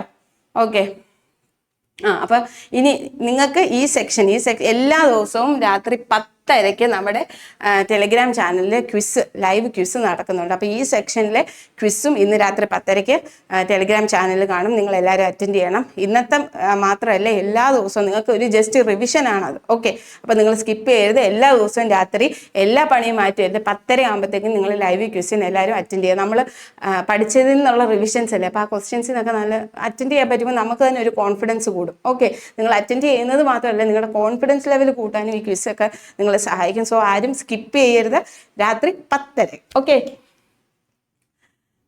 സാംക്രമിക രോഗങ്ങളും അവയുടെ രോഗകാരികളും തന്നിരിക്കുന്നു. ശരിയായ ജോഡി. ഓക്കെ, ശരിയായ ജോഡി കണ്ടെത്താനാണ് പറഞ്ഞിരിക്കുന്നത്. രോഗങ്ങളും രോഗകാരികളും തന്നിട്ടുണ്ട്. കോളറ എന്ന് കേൾക്കുമ്പോഴേ ഇവിടെ ഒരു കോളറ കിടപ്പുണ്ട്, അപ്പൊ അതായിരിക്കുമല്ലോ അതിന്റെ ജോഡി, വിബ്രിയോ കോളറ. കോളറ വരുത്തുന്ന രോഗകാരി ആരാണ്? Vibrio cholera. അപ്പൊ ഒന്ന് ഇവിടെ കോളറയ്ക്ക് എന്താ കൊടുത്തേക്കുന്ന? വൈറസ്. അപ്പൊ ഒന്ന് തെറ്റാണ്. അപ്പൊ ഒന്നുള്ള ഓപ്ഷൻ എല്ലാം കട്ട് ഓപ്ഷൻ എ കട്ട് ചെയ്തു. ഇനി നോക്കിക്കേ, എലിപ്പനി വരുത്തുന്നത് ലെപ്റ്റോസ്പൈറ. അത് ഇമ്പോർട്ടൻ്റ്. എലിപ്പനി വരുത്തുന്നത് ലെപ്റ്റോസ്പൈറ. കോളറ വരുത്തുന്ന ഏതാണ്? കോളറ വരുത്തുന്നത് വിബ്രിയോ കോളറ. എലിപ്പനി വരുത്തുന്നത് ഏതാണ്? ലെപ്റ്റോസ്പൈറ. ഓക്കെ, കോളറ വരുത്തുന്നത് ഏതാണ്? Vibrio cholera. എലിപ്പനി വരുത്തുന്നത് ലെപ്റ്റോസ്പൈറ. ഇനി സ്ക്രബ് ടൈഫസ് ആക്ച്വലി ഒരു ബാക്ടീരിയലാണ്. ഓക്കെ, അതുപോലെ തന്നെ കുരങ്ങുപനി വൈറസും ആണ്. കുരങ്ങുപനി എന്താണ്? വൈറസ് ആണ്. ഓക്കെ, അപ്പൊ കോളറ ഏതാണ്? ഓക്കെ, കോളറ എന്ന് പറയുന്നത് ഏതാണ്? വിബ്രിയോ കോളറയാണ്. കോളറ ഏതാ? Vibrio cholera. എലിപ്പനി അത് കറക്റ്റ് അല്ലെ, എലിപ്പനി ലെപ്റ്റോസ്പൈറ. സ്ക്രബ് ടൈഫസ് ഏതാണ്? സ്ക്രബ് ടൈഫസ് ബാക്ടീരിയ ആണ് വരുത്തുന്നത്. ഓക്കെ, സ്ക്രബ് ടൈഫസ് വരുത്തുന്നത് ബാക്ടീരിയ. കുരങ്ങുപനി ഏതാണ്? കുരങ്ങുപനി വൈറസ് ആണ്. കുരങ്ങുപനി വൈറസ് ഓർത്തിരിക്കുക. കോളറ ഏതാണ്? Cholera vibrio cholera. എലിപ്പനി ഏതാണ്? ലെപ്റ്റോസ്പൈറ. സ്ക്രബ് ബാക്ടീരിയ എന്ന് ഓർത്താൽ മതി. സ്ക്രബ് ബാക്ടീരിയ, കുരങ്ങുപനി വൈറസ്. ഓക്കെ, നോക്ക് അടുത്തത്. അപ്പൊ നമ്മുടെ ഓപ്ഷൻ ഏതാ കറക്റ്റ്? 2 മാത്രമേ ഉള്ളൂ കറക്റ്റ് അല്ലേ? അപ്പൊ നമ്മുടെ ഓപ്ഷൻ സി ആണ് കറക്റ്റ്. Okay, option C. സൂര്യപ്രകാശത്തിന്റെ ലഭ്യതയ്ക്കനുസരിച്ച് സമുദ്രത്തെ 3 മേഖലകളായി തിരിച്ചിട്ടുണ്ട്. ഓക്കെ, സൂര്യപ്രകാശം ലഭിക്കുന്നതനുസരിച്ച് നമ്മുടെ സമുദ്രത്തെ എന്ത് ചെയ്യുന്നുണ്ട്? 3 മേഖലകളായി തിരിച്ചിട്ടുണ്ട്. ഏറ്റവും മേളത്തെ മേഖലയ്ക്ക് നമ്മൾ പറയുന്ന പേരാണ് യൂഫോട്ടിക്. എന്താണ്? യൂഫോട്ടിക് ആണ് ഏറ്റവും മേളിത്തെ മേഖല. അതിന് ഒരു 200 മീറ്റർ താഴെയാണ് ഡിസ്ഫോട്ടിക്. എന്താണ്? ഒരു 200 മീറ്റർ താഴെ എന്താണ്? ഡിസ്ഫോട്ടിക്. അതിനും താഴെ, ഏറ്റവും താഴെയാണ് എന്തെന്ന് പറയുന്നത്? അഫോട്ടിക്. അപ്പൊ നിങ്ങൾ ഇത് ഓർത്തിരിക്കുക. സമുദ്രത്തെ എന്ത് ചെയ്യുന്നുണ്ട്? സൂര്യപ്രകാശത്തിന്റെ ലഭ്യത അനുസരിച്ച് നമ്മൾ സമുദ്രത്തെ 3 ഇതായിട്ട് തിരിക്കുന്നുണ്ട്. യൂഫോട്ടിക്, ഡിസ്ഫോട്ടിക്, അഫോട്ടിക്. യൂഫോട്ടിക് എന്ന് പറയുമ്പോൾ ഏറ്റവും അപ്പർ ലെയർ ആണ്. 200 മീറ്റർ താഴെയാണ് ഡിസ്ഫോട്ടിക്, ഏറ്റവും താഴെയാണ് അഫോട്ടിക്. അപ്പൊ ഇവിടെ നോക്കിക്കേ, ഉപരിതലം മുതൽ 200 മീറ്റർ ആഴത്തിൽ യൂഫോട്ടിക് മേഖല. ഓക്കെ, ഏറ്റവും മുകളിൽ നിന്ന് ഉപരിതലം തൊട്ട് 200 മീറ്റർ ആഴത്തിൽ യൂഫോട്ടിക് മേഖല. 200 മീറ്ററിന് താഴെ എഫോട്ടിക് മേഖല. തെറ്റാ. 200 മീറ്ററിന് താഴെ ഉപരിതലം തൊട്ട് 200 മീറ്റർ താഴെ യൂഫോട്ടിക്. യൂഫോട്ടിക്കിന് 200 മിനിറ്റ് താഴെ ഡിസ്ഫോട്ടിക് അല്ലെ, ഇവിടെ കിടക്കുന്ന ഏതാണ്? എഫോട്ടിക്. അപ്പൊ അത് തെറ്റാണ്. 1000 മീറ്ററിന് താഴെ ഏറ്റവും താഴെ ഡിസ്ഫോട്ടിക് ആണോ അല്ലെ, ഏറ്റവും താഴെ അഫോട്ടിക്. അപ്പൊ നമ്മുടെ ഓപ്ഷൻ എ മാത്രമേ ഉള്ളൂ കറക്റ്റ് അല്ലെ. ഓപ്ഷൻ എ ഒന്ന് മാത്രമേ ഉള്ളൂ കറക്റ്റ്. ക്ലിയർ ആയല്ലോ? അപ്പൊ ഇത് നിങ്ങളൊന്ന് പഠിക്കുക. ഏറ്റവും ഉപരിതലത്തിൽ നിന്ന് 200 മീറ്റർ താഴെ യൂഫോട്ടിക്, 200 മീറ്റർ താഴെ ഡിസ്ഫോട്ടിക്, ഏറ്റവും താഴെ ഏതാണ്? അഫോട്ടിക്. ഓക്കെ. അപ്പൊ ഈ കൊടുത്തിരിക്കുന്നത് ഏതാണ്? ഒന്നാമത്തെ ഓപ്ഷൻ മാത്രമേ ഉള്ളൂ കറക്റ്റ്. സോ ഓപ്ഷൻ എ ആണ് കറക്റ്റ്. ഇത് ഇമ്പോർട്ടൻ്റ് ആണ്. വൈറസ് രോഗങ്ങൾ, രോഗകാരി ഏതൊക്കെ രോഗങ്ങൾ ഏതൊക്കെ വൈറസ് ആണ് പരത്തുന്നത് എന്നുള്ളതാണ്. നോക്കിക്കേ, റുബെല്ല പരത്തുന്നത് ആ വൈറസിൽ തന്നെ പേരുണ്ട്, റുബെല്ല വൈറസ്. ഓക്കെ, അത് പിന്നെ പ്രത്യേകിച്ച് ഓർത്തിരിക്കണം. റുബെല്ല കാണുമ്പോൾ നിങ്ങൾ എഴുതിക്കോളും. വസൂരി എന്ന് പറഞ്ഞാൽ സ്മാൾ പോക്സ്, അത് ഏതാണ്? വേരിയോള വൈറസ് എന്ന് പറയുന്ന ഒരു വൈറസ് ആണ് ഈ വസൂരി പടർത്തുന്നത്. പിന്നെ polio myelitis, polio virus, polio. ഇപ്പൊ ഇവിടെ ഉണ്ട് റുബെല്ല, അപ്പൊ അത് തെറ്റത്തില്ല. പോളിയോ ഉണ്ട്, അതും തെറ്റത്തില്ല. ചിക്കൻ ബോക്സ് നമ്മൾ രോഗകാരം കേട്ടിട്ടുണ്ട്. അത് പരത്തുന്ന ആരാന്ന് നമുക്കറിയത്തില്ല. ആരാണ്? വേരിസെല്ല സോസ്റ്റർ എന്ന് പറയുന്ന രോഗകാരിയാണ് ചിക്കൻ ബോക്സ് പരത്തുന്നത്. അടുത്ത് നോക്കിക്കേ, പേവിഷബാധ, റാബീസ്. പേവിഷബാധയുടെ ഇംഗ്ലീഷ് റാബീസ് ആണ് അറിയാവുന്നവർക്ക് ഈ റാബീസ് വൈറസ് എന്ന് എഴുതാം. ഓക്കെ, പേവിഷബാധ എന്ന് വരുമ്പോൾ റാബീസ് ആണെന്ന് ഓർക്കണം കേട്ടോ. പേവിഷബാധ, റാബീസ്. ഇനി ജെനീഷ്യൽ ഹെപ്സ്, അത് ഹെർപ്പിസ് സിംപ്ലെക്സ് വൈറസ്. അപ്പൊ ഹെർപ്പിസ് കാണുമ്പോൾ അത് ഓർത്തിരുന്നുള്ളൂ. പകർച്ചപ്പനി, പകർച്ചപ്പനി നമ്മൾ ഇൻഫ്ലുവൻസ വാക്സിൻ ഒക്കെ എടുക്കത്തില്ലേ, പനി വരാതിരിക്കുക. അപ്പൊ ഇൻഫ്ലുവൻസ വൈറസ്. അഞ്ചാം പനി എന്താണ്? മീസിൽസ് ആണ് അഞ്ചാം പനി, മീസിൽ വൈറസ്. ഓക്കെ, മുണ്ടുനീര്, മംസ് വൈറസ്. അപ്പൊ അതിന്റെ പേര് തന്നെ വൈറസോട് ചേർത്ത ഓൾമോസ്റ്റ്. അപ്പൊ അത് പഠിക്കാൻ വലിയ പാട് കാണത്തില്ല കേട്ടോ. അപ്പൊ ഓർത്തിരിക്കുക. അപ്പൊ നിങ്ങൾ ഓർത്തിരിക്കേണ്ട പേവിഷബാധ റാബീസ് ആണ് ഓർത്തിരിക്കണം, എന്നാലേ റാബീസ് വൈറസ് എന്ന് എഴുതാൻ പറ്റത്തുള്ളൂ. അതുപോലെ തന്നെ പകർച്ചപ്പനി എന്ന് വരുമ്പോൾ അത് ഇൻഫ്ലുവൻസ ആണെന്ന് അറിഞ്ഞിരിക്കണം, എന്നാലേ ഇൻഫ്ലുവൻസ വൈറസ് എന്ന് എഴുതാൻ പറ്റത്തുള്ളൂ. അതുപോലെ തന്നെ അഞ്ചാം പനി എന്നുള്ളത് മീസിൽസ് ആണെന്ന് അറിഞ്ഞിരിക്കണം, എന്നാലേ മീസിൽസ് വൈറസ് എന്ന് എഴുതാൻ ഒക്കത്തുള്ളൂ. അതുപോലെ തന്നെ മുണ്ടുനീര് എന്നുള്ളത് മംസ് ആണെന്ന് അറിഞ്ഞിരിക്കണം, എന്നാലേ മംസ് വൈറസ് എന്ന് എഴുതാൻ ഒക്കത്തുള്ളൂ. ക്ലിയർ? ഒന്നുകൂടെ അറിയാത്തവര് ജസ്റ്റ് ഒന്നുകൂടെ ഒന്ന് ബാക്കി അടിച്ച് ഒന്ന് നല്ല സ്ക്രീൻഷോട്ട് എടുത്ത് വെച്ചിട്ട് പഠിച്ചോളുക. ഓക്കെ, ഇനി ഇപ്പൊ ഇത്രയും നേരം നമ്മൾ പറഞ്ഞത് വൈറസ് പരത്തുന്ന രോഗങ്ങൾ. ഇനി ബാക്ടീരിയ പരത്തുന്ന രോഗങ്ങളിലൂടെ നോക്കിയിരിക്കും. ക്ഷയം നോക്കുക, മൈക്രോ ബാക്ടീരിയം ട്യൂബർക്കുലോസിസ്. കുഷ്ഠം എം ലെപ്രെ അല്ലേ, മൈക്രോ ബാക്ടീരിയം ലെപ്രെ. ഡിഫ്തീരിയ ഏതാണ്? Corynebacterium diphtheria. Cholera, vibrio cholera നമ്മൾ ഓൾറെഡി പറഞ്ഞു. നമ്മൾ എന്തൊക്കെയായിരുന്നു പറഞ്ഞത്? കോളറ വരുത്തുന്നത് വിബ്രിയോ കോളറയാന്ന് പറഞ്ഞു. പിന്നെ എലിപ്പനി, ലെപ്റ്റോസ്പൈറ. പിന്നെ എന്തുവായിരുന്നു നമ്മൾ പറഞ്ഞത്? ടെറ്റനസ് എന്താണ്? Clostridium tetany. സിഫിലിസ് എന്ന് പറഞ്ഞാൽ ട്രിപ്പോണിമ പാലിഡം. Okay, treponema പാലിഡം. ഗൊണേറിയ വരുത്തുന്നത് എന്താണ്? നൈസീരിയ ഗൊണേറിയോ. ക്ലാമിഡിയാസിസ് വരുത്തുന്നത് ക്ലാമിഡിയ ട്രാക്കോമാറ്റിസ്. ഓക്കെ, അപ്പൊ നമ്മൾ മുമ്പേ പഠിച്ചത് നിങ്ങൾക്ക് ഓർമ്മയുണ്ടോ? ഏതൊക്കെ പരിയാണ്? കുരങ്ങുപനി ഏതായിരുന്നു? വൈറസ് ആയിരുന്നു. സ്ക്രബ് എന്ന് പറയുന്ന ബാക്ടീരിയ ആണ്. എലിപ്പനി എന്ന് പറയുന്നത് ലെപ്റ്റോസ്പൈറ. ഓക്കെ, അപ്പൊ ഇത്രയും രോഗങ്ങളുടെ ഒന്ന് പഠിച്ചോളൂ. വൈറസ് പഠിക്കാൻ എളുപ്പമില്ല, ബാക്ടീരിയയുടെ ഒന്ന് ജസ്റ്റ് ഒന്ന് ഓർത്തിരിക്കുക. നോക്കിക്കേ, ഒപ്റ്റിക്കൽ ഫൈബറിലൂടെ പ്രകാശം കടന്നു പോകുന്നത് ഏത് തത്വം അനുസരിച്ചാണ്? ഒപ്റ്റിക്കൽ ഫൈബർ കേബിൾ അറിയാമല്ലോ, നമ്മൾ ഈ കമ്മ്യൂണിക്കേഷനൊക്കെ യൂസ് ചെയ്യുന്ന കേബിളാണ് ഒപ്റ്റിക്കൽ ഫൈബർ കേബിൾ. അപ്പൊ ഈ ഒപ്റ്റിക്കൽ ഫൈബർ കേബിളിലൂടെ പ്രകാശം കടന്നു പോകുന്നത് ഏത് തത്വം അനുസരിച്ചാണെന്നാണ് ചോദിച്ചിരിക്കുന്നത്. അപവർത്തനം, പൂർണ്ണാന്തര പ്രതിഫലനം, വിസരണം, പ്രതിഫലനം. പൂർണ്ണാന്തര പ്രതിഫലനം എന്താ? പൂർണ്ണാന്തര പ്രതിഫലനം എന്ന് പറഞ്ഞാല് അതായത് നമ്മൾ ഒരു മീഡിയത്തിൽ നിന്ന് മറ്റൊരു മീഡിയത്തിലേക്ക് പ്രകാശം പോകുമ്പോൾ പ്രകാശം പതിക്കുമ്പോൾ പ്രകാശത്തിന് എന്ത് ചെയ്യുന്നു? ഒരു ചെറിയൊരു ബെൻഡിങ് ഉണ്ടാവും. ഓക്കെ, ഒരു മീഡിയത്തിൽ നിന്നും ആ ഒരു മീഡിയത്തിന്റെ ഒരു ഡെൻസിറ്റി വ്യത്യാസം കാരണം അതിന് ബെൻഡിങ് ഉണ്ടാവുന്നു. ഓക്കെ, ഒരു പ്രത്യേക കോണിൽ കൂടുതൽ നമ്മൾ ഈ പതനകോൺ അതായത് ഇൻസിഡറെ വന്ന് വീഴുകയാണെങ്കിൽ ഇത് റിഫ്രാക്ഷൻ സംഭവിക്കാതെ നേരെ അതേ മീഡിയത്തിലേക്ക് തിരിച്ച് റിഫ്ലക്റ്റ് ചെയ്യും. ഈ ഒരു പ്രോസസ്സിനെയാണ് നമ്മൾ എന്തോ പറയുന്നത്? Total internal reflection. ഓക്കെ, റിഫ്രാക്ഷൻ്റെ അടുത്ത് തന്നെ വരുന്നതാണ് ടോട്ടൽ ഇന്റേണൽ റിഫ്ലക്ഷൻ.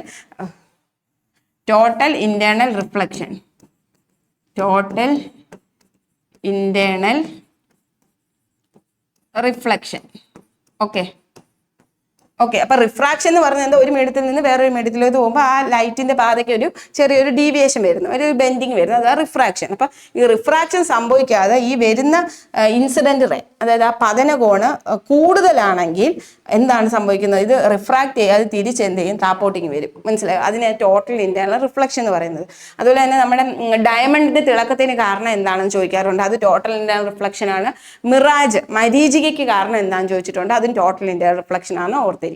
ഓക്കെ, അപ്പൊ ഇവിടെ ഒപ്റ്റിക്കൽ ഫൈബർ പ്രകാശം കടന്നു പോകുന്ന പൂർണ്ണാന്തത പ്രതിഫലനം. ടോട്ടൽ ഇന്റേണൽ റിഫ്ലക്ഷന്റെ ഇംഗ്ലീഷ് ആണ് എന്തെന്ന് പറയുന്നത്, മലയാളമാണ് പൂർണ്ണാന്തര പ്രതിഫലനം. ഓക്കെ, അപ്പം മരീചിക, ഡയമണ്ടിന്റെ തിളക്കം, ഒപ്റ്റിക്കൽ ഫൈബറിൽ എല്ലാത്തിലും എന്താണ്, പൂർണ്ണാന്തര പ്രതിഫലനമാണ് ഉപയോഗിക്കുന്നത്. ഒരു കോൺകേവ് ദർപ്പണത്തിന് മുമ്പിൽ 10 സെന്റിമീറ്റർ അകലെ പ്രകാശിക്കുന്ന വസ്തു വെച്ചപ്പോൾ അതിന്റെ യഥാർത്ഥ പ്രതിബിംബം ദർപ്പണത്തിൽ നിന്ന് 40 സെന്റിമീറ്റർ അകലെ രൂപപ്പെടുന്നു. ദർപ്പണത്തിന്റെ ഫോക്കസ് ദൂരം കണക്കാക്കുക. ഓക്കെ, അപ്പൊ നോക്കിക്കേ, ഏത് മിററാണ് കൊടുത്തിരിക്കുന്നത്, കോൺകേവ് മിററാണ്. ഓക്കെ, കോൺകേവ് മിററിന്റെ പ്രത്യേകത എന്താണെന്ന് വെച്ചാൽ, നമ്മൾ ഒരു മിറർ ഫോർമുല എന്ന് പറഞ്ഞൊരു ഫോർമുല ഉണ്ട്, 1/f = 1/v + 1/u. Okay, 1/f = 1/v + 1/u. അപ്പൊ ഇതിൻ്റെ അകത്ത് v എന്ന് പറയുന്നത് നമ്മുടെ ഇമേജിലോട്ടുള്ള ആ ഒരു ദൂരമാണ് v. u എന്ന് പറയുന്നത് നമ്മുടെ ഒബ്ജക്റ്റിലേക്കുള്ള ദൂരമാണ് u. ഓക്കെ, ഈ കോൺകേവ് മിററിന്റെ പ്രത്യേകത എന്താണെന്ന് വെച്ചാൽ, v എടുത്താലും u എടുത്താലും നെഗറ്റീവായിട്ട് മാത്രമേ എടുക്കാൻ പാടുള്ളൂ. എന്താണ്, വിയും യു എന്തായിട്ട് എടുക്കാൻ പാടുള്ളൂ, നെഗറ്റീവായിട്ട് മാത്രമേ എടുക്കാൻ പാടുള്ളൂ. ഇവിടെ നോക്കിക്കേ, 10 സെന്റിമീറ്റർ ആണ് എന്തെന്ന് പറയുന്നത്, അതിന്റെ യഥാർത്ഥ പ്രതിബിംബം ദർപ്പണത്തിൽ നിന്ന് 40 എന്ന് പറയുന്നത് എന്താണ്, യു. ഒബ്ജക്റ്റ് വെച്ചിരിക്കുന്നത് വി, 10 സെന്റിമീറ്റർ. അപ്പൊ ഇത് രണ്ടും നമ്മൾ -10ഉം -4ഉം കൊടുക്കണം. ഓക്കെ, -10ഉം -40. ഓക്കെ, -10ഉം -40ഉം. കോൺകേവ് ആയതുകൊണ്ട് നെഗറ്റീവ്, മിറർ ഫോമിൽ ഓർത്തിരിക്കുക, കോൺകേവ് ആയതുകൊണ്ട് ഇമേജിന്റെ വിയും യുവും നെഗറ്റീവായിട്ട് എടുക്കണം. ഇത് നിങ്ങൾക്ക് ഡീറ്റെയിൽ ആയിട്ട് പറയണമെന്നുണ്ടെങ്കിൽ നിങ്ങൾ ജസ്റ്റ് അറിയാത്തവരുണ്ടെങ്കിൽ കമന്റ് ചെയ്യുക, ഈ ഒരു സെക്ഷൻ വീഡിയോ സെപ്പറേറ്റ് ആയിട്ട് തരാം കേട്ടോ. ഓക്കെ, അപ്പൊ നോക്കിക്കേ, 1/f = എന്ത് വരും, 1/-10 + 1/-40. ജസ്റ്റ് ക്രോസ് മൾട്ടിപ്ലിക്കേഷൻ ചെയ്യുമ്പോൾ -40 - 10 / 4 × 10 400 അല്ലേ, -50 / 400 ക്യാൻസൽ ആയി പോവും. 5/40 എന്ന് പറയുന്നത് -8 അല്ലേ, സോറി, -1/8 അല്ലേ. അപ്പൊ 1/f = -1/8 എന്ന് കിട്ടി. f = എന്തെന്ന് കിട്ടും നമുക്ക്, 8. നിങ്ങൾ ഇങ്ങനെ ഞാൻ ചെയ്തു പോയതോർത്ത് നിങ്ങൾ പേടിക്കേണ്ട, ജസ്റ്റ് കണക്കേ ഉള്ളൂ. ഇതിൽ കൂടുതലായിട്ട് അറിയണമെന്നുണ്ടെങ്കിൽ വേറെ വീഡിയോ ചെയ്തു തരാം കേട്ടോ. അപ്പൊ ഇത് ഓർത്തിരിക്കുക, ഇതാണ് മിറർ ഫോർമുല, അത് ഓർത്തിരിക്കുക. കോൺകേവ് മിറർ ആണെങ്കിൽ വിയും യുവും നെഗറ്റീവായിട്ട് എടുക്കണം, അത്ര ഓർത്തിരിക്കുക. അപ്പൊ നമ്മുടെ ആൻസർ എന്താണ് വന്നത്, -8 അല്ലേ, -8 ആണ് നമ്മുടെ ആൻസർ വന്നത്. ഓക്കെ, ഓപ്ഷൻ എ ആണ് കറക്റ്റ് ആൻസർ. കുമ്മായം അടിച്ച ചുവരിൽ ഒരു തിളക്കം കാണപ്പെടുന്നത് എന്ത് രൂപപ്പെടുന്നത് കൊണ്ടാണ്? കുമ്മായം അടിച്ച കുമ്മായത്തിൽ ചുവരിൽ ഒരു തിളക്കം കാണുന്നത് എന്തുകൊണ്ടാണെന്ന് ചോദിച്ചത്. കുമ്മായത്തിൽ ശരിക്കും ഉള്ളത് കാൽസ്യം ഹൈഡ്രോക്സൈഡ് ആണ്. എന്താണ്, കാൽസ്യം ഹൈഡ്രോക്സൈഡ്. അപ്പൊ പെട്ടെന്ന് നമ്മൾ ക്വസ്റ്റ്യൻ കാണുമ്പോൾ വിചാരിക്കും കുമ്മായം, calcium hydroxide. Answer calcium hydroxide ആണെന്ന് വിചാരിക്കും. കാൽസ്യം ഹൈഡ്രോക്സൈഡ് ഓപ്ഷനിൽ കാണും, എഴുതി വെക്കരുത്. നമ്മളോട് ചോദിച്ചിരിക്കുന്നത് കുമ്മായം അടിച്ചതിൽ തിളക്കം കാണപ്പെടുന്നത് എന്തുകൊണ്ടാണെന്ന്. അപ്പൊ ഓർത്തിരിക്കുക, കാൽസ്യം ഹൈഡ്രോക്സൈഡ് നമ്മുടെ അറ്റ്മോസ്ഫിയറിലുള്ള കാർബൺ ഡയോക്സൈഡുമായി പ്രവർത്തിച്ച് കാൽസ്യം കാർബണേറ്റ് ഫോം ചെയ്യുന്നു. ഓക്കെ, എന്താണ്, കാൽസ്യം ഹൈഡ്രോക്സൈഡ് നമ്മുടെ കാർബൺ ഡയോക്സൈഡുമായി പ്രവർത്തിച്ച് എന്തുകൊണ്ടാവുന്നു, calcium hydroxide plus calcium carbonate plus water ഉണ്ടാവുന്നു. ഓക്കെ, അപ്പൊ ഈ കാൽസ്യം കാർബണേറ്റ് ആണ് എന്തിന് കാരണം, ഈ തിളക്കത്തിന് കാരണം. ഓർത്തിരിക്കുക അപ്പൊ പിന്നെ അതുപോലെ തന്നെ കുമ്മായത്തിൽ അടങ്ങിയിരിക്കുന്ന എന്താണെന്ന് ചോദിച്ചിട്ടുണ്ട്, അത് കാൽസ്യം ഹൈഡ്രോക്സൈഡ് ആണ്. ഇവിടെ തിളക്കത്തിന് കാരണം എന്താണ്, കാൽസ്യം കാർബണേറ്റ്. അതെങ്ങനെയാണ് ഉണ്ടാവുന്നത്, കാൽസ്യം ഹൈഡ്രോക്സൈഡിൽ അറ്റ്മോസ്ഫിയറിലെ എയറിലെ കാർബൺ ഡയോക്സൈഡുമായിട്ട് പ്രവർത്തിച്ച് എന്തുണ്ടാവുന്നു, കാൽസ്യം കാർബണേറ്റ് ഉണ്ടാവുന്നു. Option C. ഓക്കെ, ക്ലിയർ ആയല്ലോ. ഓക്കെ, നെക്സ്റ്റ് നോക്കാം. പ്രകാശത്തിന് ഇതെന്താണ്, നമ്മുടെ ടോട്ടൽ ഇന്റേണൽ റിഫ്ലക്ഷൻ എക്സ്പ്ലെയിൻ ചെയ്യുകയാണ് അല്ലെ. പ്രകാശത്തിന് മധ്യബിന്ദു കണങ്ങൾ തട്ടിൽ സംഭവിക്കുന്ന വിസരണം എന്താണ്, പ്രകാശത്തിന് മാധ്യമത്തിലെ കണുകളിൽ തട്ടിൽ സംഭവിക്കുന്ന ക്രമരഹിതവും ഭാഗികവുമായ ദിശാവ്യതിയാനം അല്ലെ. അതായത് വിസരണം എന്ന് പറഞ്ഞാൽ എന്താണ്? ആ മാധ്യമത്തിലുള്ള കണികകളിൽ തട്ടിയിട്ട് ഒരു മാധ്യമത്തിൽ നിന്ന് വേറൊരു മാധ്യമത്തിൽ പോകുന്നത് റിഫ്രാക്ഷൻ, അപവർത്തനമാണ്. ഓക്കെ, അതായത് ഈ പൊടിപടലങ്ങൾ അല്ലെങ്കിൽ ചില പാർട്ടിക്കിൾസിൽ തട്ടിയിട്ട് സംഭവിക്കുന്നതിനാണ് നമ്മൾ വിസരണം എന്ന് പറയുന്നത് കേട്ടോ, വിസരണം. ഓക്കെ, ഇനി അക്യൂറത്തിന്റെ അടിത്തട്ട് ജലോപരിതലത്തിൽ പ്രതിഫലിക്കുന്ന അതുപോലെ തന്നെ പൂർണ്ണാനന്ദ പ്രതിഫലനം നമ്മൾ അതിൻ്റെ ആപ്ലിക്കേഷൻ നോക്ക്. ചികിത്സാ രംഗത്തും അതുപോലെ തന്നെ വാർത്താവിനിമയ രംഗത്ത് ഒപ്റ്റിക്കൽ ഫൈബർ കേബിളുകളിൽ ഒക്കെ നമ്മൾ എന്ത് ചെയ്യുന്നുണ്ട്? ഈ പൂർണ്ണാനന്ദ പ്രതിഫലനം അതിൻ്റെ ആപ്ലിക്കേഷൻ. അതുപോലെ തന്നെ ഡയമണ്ടിൽ, പിന്നെ നമ്മൾ മരീചിക. ഓക്കെ, ഓർത്തിരിക്കുക. അടുത്ത് നോക്കുക, റിഫ്രാക്ഷൻ എന്താണ്? റിഫ്രാക്ഷൻ ഒരു മീഡിയത്തിൽ നിന്ന് വേറൊരു മീഡിയത്തിലേക്ക് ലൈറ്റ് വരുമ്പോൾ ലൈറ്റിന്റെ പാതയ്ക്ക് ചെറിയൊരു വ്യതിയാനം ഉണ്ടാകും. ഈ വ്യതിയാനത്തിനെയാണ് നമ്മൾ എന്താ പറയുന്നത്? റിഫ്രാക്ഷൻ എന്ന് പറയുന്നത്. ഇനി അപവർത്തന നിയമങ്ങൾ. റിഫ്രാക്ഷന്റെ മലയാളമാണ് അപവർത്തനം. ഓക്കെ, അപവർത്തന നിയമങ്ങൾ ഇത് സ്ഥിരം ചോദിക്കാറുണ്ട് സ്നെൽസ് ലോ കേട്ടോ. Sine I by sine R S. I എന്ന് പറയുന്നത് പതനകോൺ അല്ലെ, പതനകോൺ, ഇൻസിഡന്റ് റേയും നോർമലും തമ്മിലുള്ള ഒരു കോണ്. സൈൻ ആർ എന്ന് പറയുന്നത് എന്താണ്?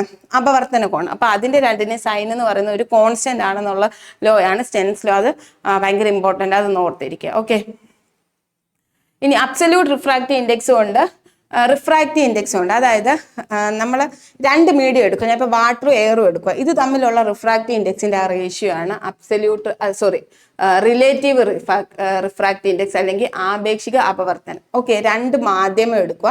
അപ്പോൾ ഒരു മാധ്യമത്തിന് മറ്റൊരു മാധ്യമത്തിനെ അപേക്ഷിച്ച് ആ മാധ്യമത്തെ നമ്മൾ എക്സ്പ്ലെയിൻ ചെയ്യുന്നത് എന്തോ പറയുന്നത്?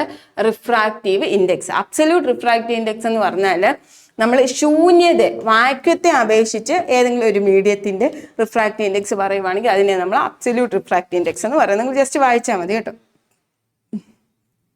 പിന്നെ പൂർണ്ണാന്തര പ്രതിപാദനം എന്താണെന്നൊക്കെ നമ്മളിപ്പോൾ എക്സ്പ്ലെയിൻ ചെയ്തായിരുന്നു. ഓക്കെ, പിന്നെ നമ്മൾ ഈ കോൺവെക്സ് മിററിന്റെയും കോൺകേവ് മിററിന്റെയും ഒക്കെ യൂസസ് ഒരുപാട് എക്സാമിന് ചോദിച്ചിട്ടുണ്ട് കേട്ടോ. നമ്മൾ ഈ റെയർ വ്യൂ അല്ലെ, വെഹിക്കിളിന്റെ റെയർ വ്യൂ മിററായിട്ടൊക്കെ കോൺവെക്സ് മിററായി യൂസ് ചെയ്യുന്നത്. അതും നിങ്ങൾക്ക് അറിയാത്തവരുണ്ടെങ്കിൽ ഫിസിക്സിൻ്റെ ആ ടോപ്പിക്ക് നിങ്ങൾക്ക് വേണം എന്നുണ്ടെങ്കിൽ നിങ്ങൾ ജസ്റ്റ് കമൻ്റ് ഇടുക. ഒരു സെപ്പറേറ്റ് സെക്ഷനായിട്ട് തന്നെ എക്സാമിന് മുമ്പ് നമുക്ക് എടുത്തു തരാം കേട്ടോ. നിങ്ങൾ വേണ്ട ടോപ്പിക്സ് ഏതാണെന്ന് നിങ്ങൾ കമൻറ്റ് ചെയ്യുക. മാക്സിമം എല്ലാം ഒന്നും പറ്റിയില്ലെങ്കിലും മാക്സിമം ശ്രമിക്കാം. ഓക്കെ, വീഡിയോസ് ഇടാൻ ശ്രമിക്കാം. നെക്സ്റ്റ് ഇതൊന്ന് ഓർത്തിരിക്കുക, പവറിൻ്റെ ഇക്വേഷൻ കേട്ടോ. 1/f ഫോക്കൽ ലെങ്തിന് ഇൻവേഴ്സ്ലി പ്രൊപ്പോർഷണൽ ആണ് പവർ എന്ന് പറയുന്നത്. ഓക്കെ, ഇരുമ്പ് ഫയലിങ്ങുകളിൽ നേർപ്പിച്ച ഹൈഡ്രോക്ലോറിക് ആസിഡ് ചേർക്കുമ്പോൾ എന്ത് സംഭവിക്കും? ഇരുമ്പെന്ന് പറയുമ്പോഴത്തേക്കും നമ്മുടെ അയൺ അല്ലേ, അയണിൽ നേർപ്പിച്ച ഹൈഡ്രോക്ലോറിക് ആസിഡ് എന്ന് പറയുമ്പം Fe അയൺ എടുത്ത് ഞാൻ നേർപ്പിച്ച ഹൈഡ്രോക്ലോറിക് ആസിഡ് എന്ന് പറയുമ്പോൾ ഡയലൂട്ട് ഹൈഡ്രോക്ലോറിക് ആസിഡ് ചേർക്കുമ്പോൾ എന്തോ ഉണ്ടാവുന്നേ? FeCl3 പ്ലസ് H2 അല്ലെ, H2 ഗ്യാസും ഉണ്ടാവുന്നുണ്ട്, FeCl3 എന്താ അയൺ ക്ലോറൈഡും ഉണ്ടാവുന്നുണ്ട് അല്ലെ, FeCl3 പ്ലസ് H2. അപ്പൊ അതൊന്ന് ഓർത്തിരിക്കുക. അപ്പൊ അയൺ ഇരുമ്പ് ഫയലിങ്ങും നേർപ്പിച്ച ഹൈഡ്രോക്ലോറിക് ആസിഡും ചേരുമ്പോൾ എന്തും ഉണ്ടാകുന്നത്? FeCl3 plus H2. ഇങ്ങനെ എന്തെങ്കിലും ചോദിക്കുകയാണെങ്കിൽ നിങ്ങൾ ജസ്റ്റ് ആ റിയാക്ഷൻ ഒന്ന് നിങ്ങൾക്ക് അറിയാവുന്ന പോലെ എഴുതി നോക്കുക. അപ്പോൾ ഇതൊന്നും വരാൻ ഏതെങ്കിലുമൊക്കെ കട്ടായി പോകും, ഓപ്ഷൻസ് ഒന്നും വരാൻ ചാൻസ് ഇല്ലാത്തതെല്ലാം കട്ടാക്കി കളഞ്ഞിട്ട് നോക്കുക കേട്ടോ. അപ്പോൾ ഒട്ടും അറിയാത്തതാണെങ്കിൽ ജസ്റ്റ് റിയാക്ഷൻ എഴുതി നോക്കുക. ഓക്കെ, ഡാഷ് ഉൽപാദനത്തിനുള്ള അസംസ്കൃത വസ്തുവാണ് ഇൽമെനൈറ്റ്. ഇൽമെനൈറ്റ് എന്ന് പറയുന്നത് ടൈറ്റാനിയം ഓക്സൈഡ് ഉൽപാദനത്തിനുള്ള അസംസ്കൃത വസ്തുവാണ് ഇൽമെനൈറ്റ്. Titanium oxide ഇൽമെനൈറ്റ്. ഓർത്തിരിക്കുക, TiO2 ഇൽമെനൈറ്റ് കേട്ടോ. ടൈറ്റാനിയം ഓക്സൈഡ് എന്താണ്? ഇൽമെനൈറ്റ്. ഓക്കെ, നെക്സ്റ്റ് അക്യൂറിയത്തിന്റെ അടിയിൽ നിന്ന് ഉയരുന്ന വായു കുമിളകളുടെ വലിപ്പം വർദ്ധിക്കുന്നത് ഏത് വാതക നിയമം അനുസരിച്ചാണ്? മെയിനായിട്ട് 4 വാതക നിയമമാണുള്ളത്. ബോയിൽ നിയമം, അവോഗാഡ്രോ നിയമം, ചാൾസ് നിയമം, ഡാൽട്ടൺ നിയമം ഇതിൻ്റെ അകത്ത് വരുന്നില്ല, ഗേ-ലൂസാസ് നിയമമാണ്. 4 നിയമം. ഇനി ഈ നിയമങ്ങളെ പറ്റിയും നിങ്ങൾക്ക് ഡൗട്ട് ഉണ്ടെങ്കിൽ അല്ലെങ്കിൽ നിങ്ങൾക്ക് അതിനെപ്പറ്റിയും ക്ലാസ് വേണമെങ്കിൽ ജസ്റ്റ് കമൻറ്റ് ചെയ്യുക. വാതക നിയമങ്ങൾ എന്ന് പറഞ്ഞൊരു ക്ലാസ് നമുക്ക് തരാം.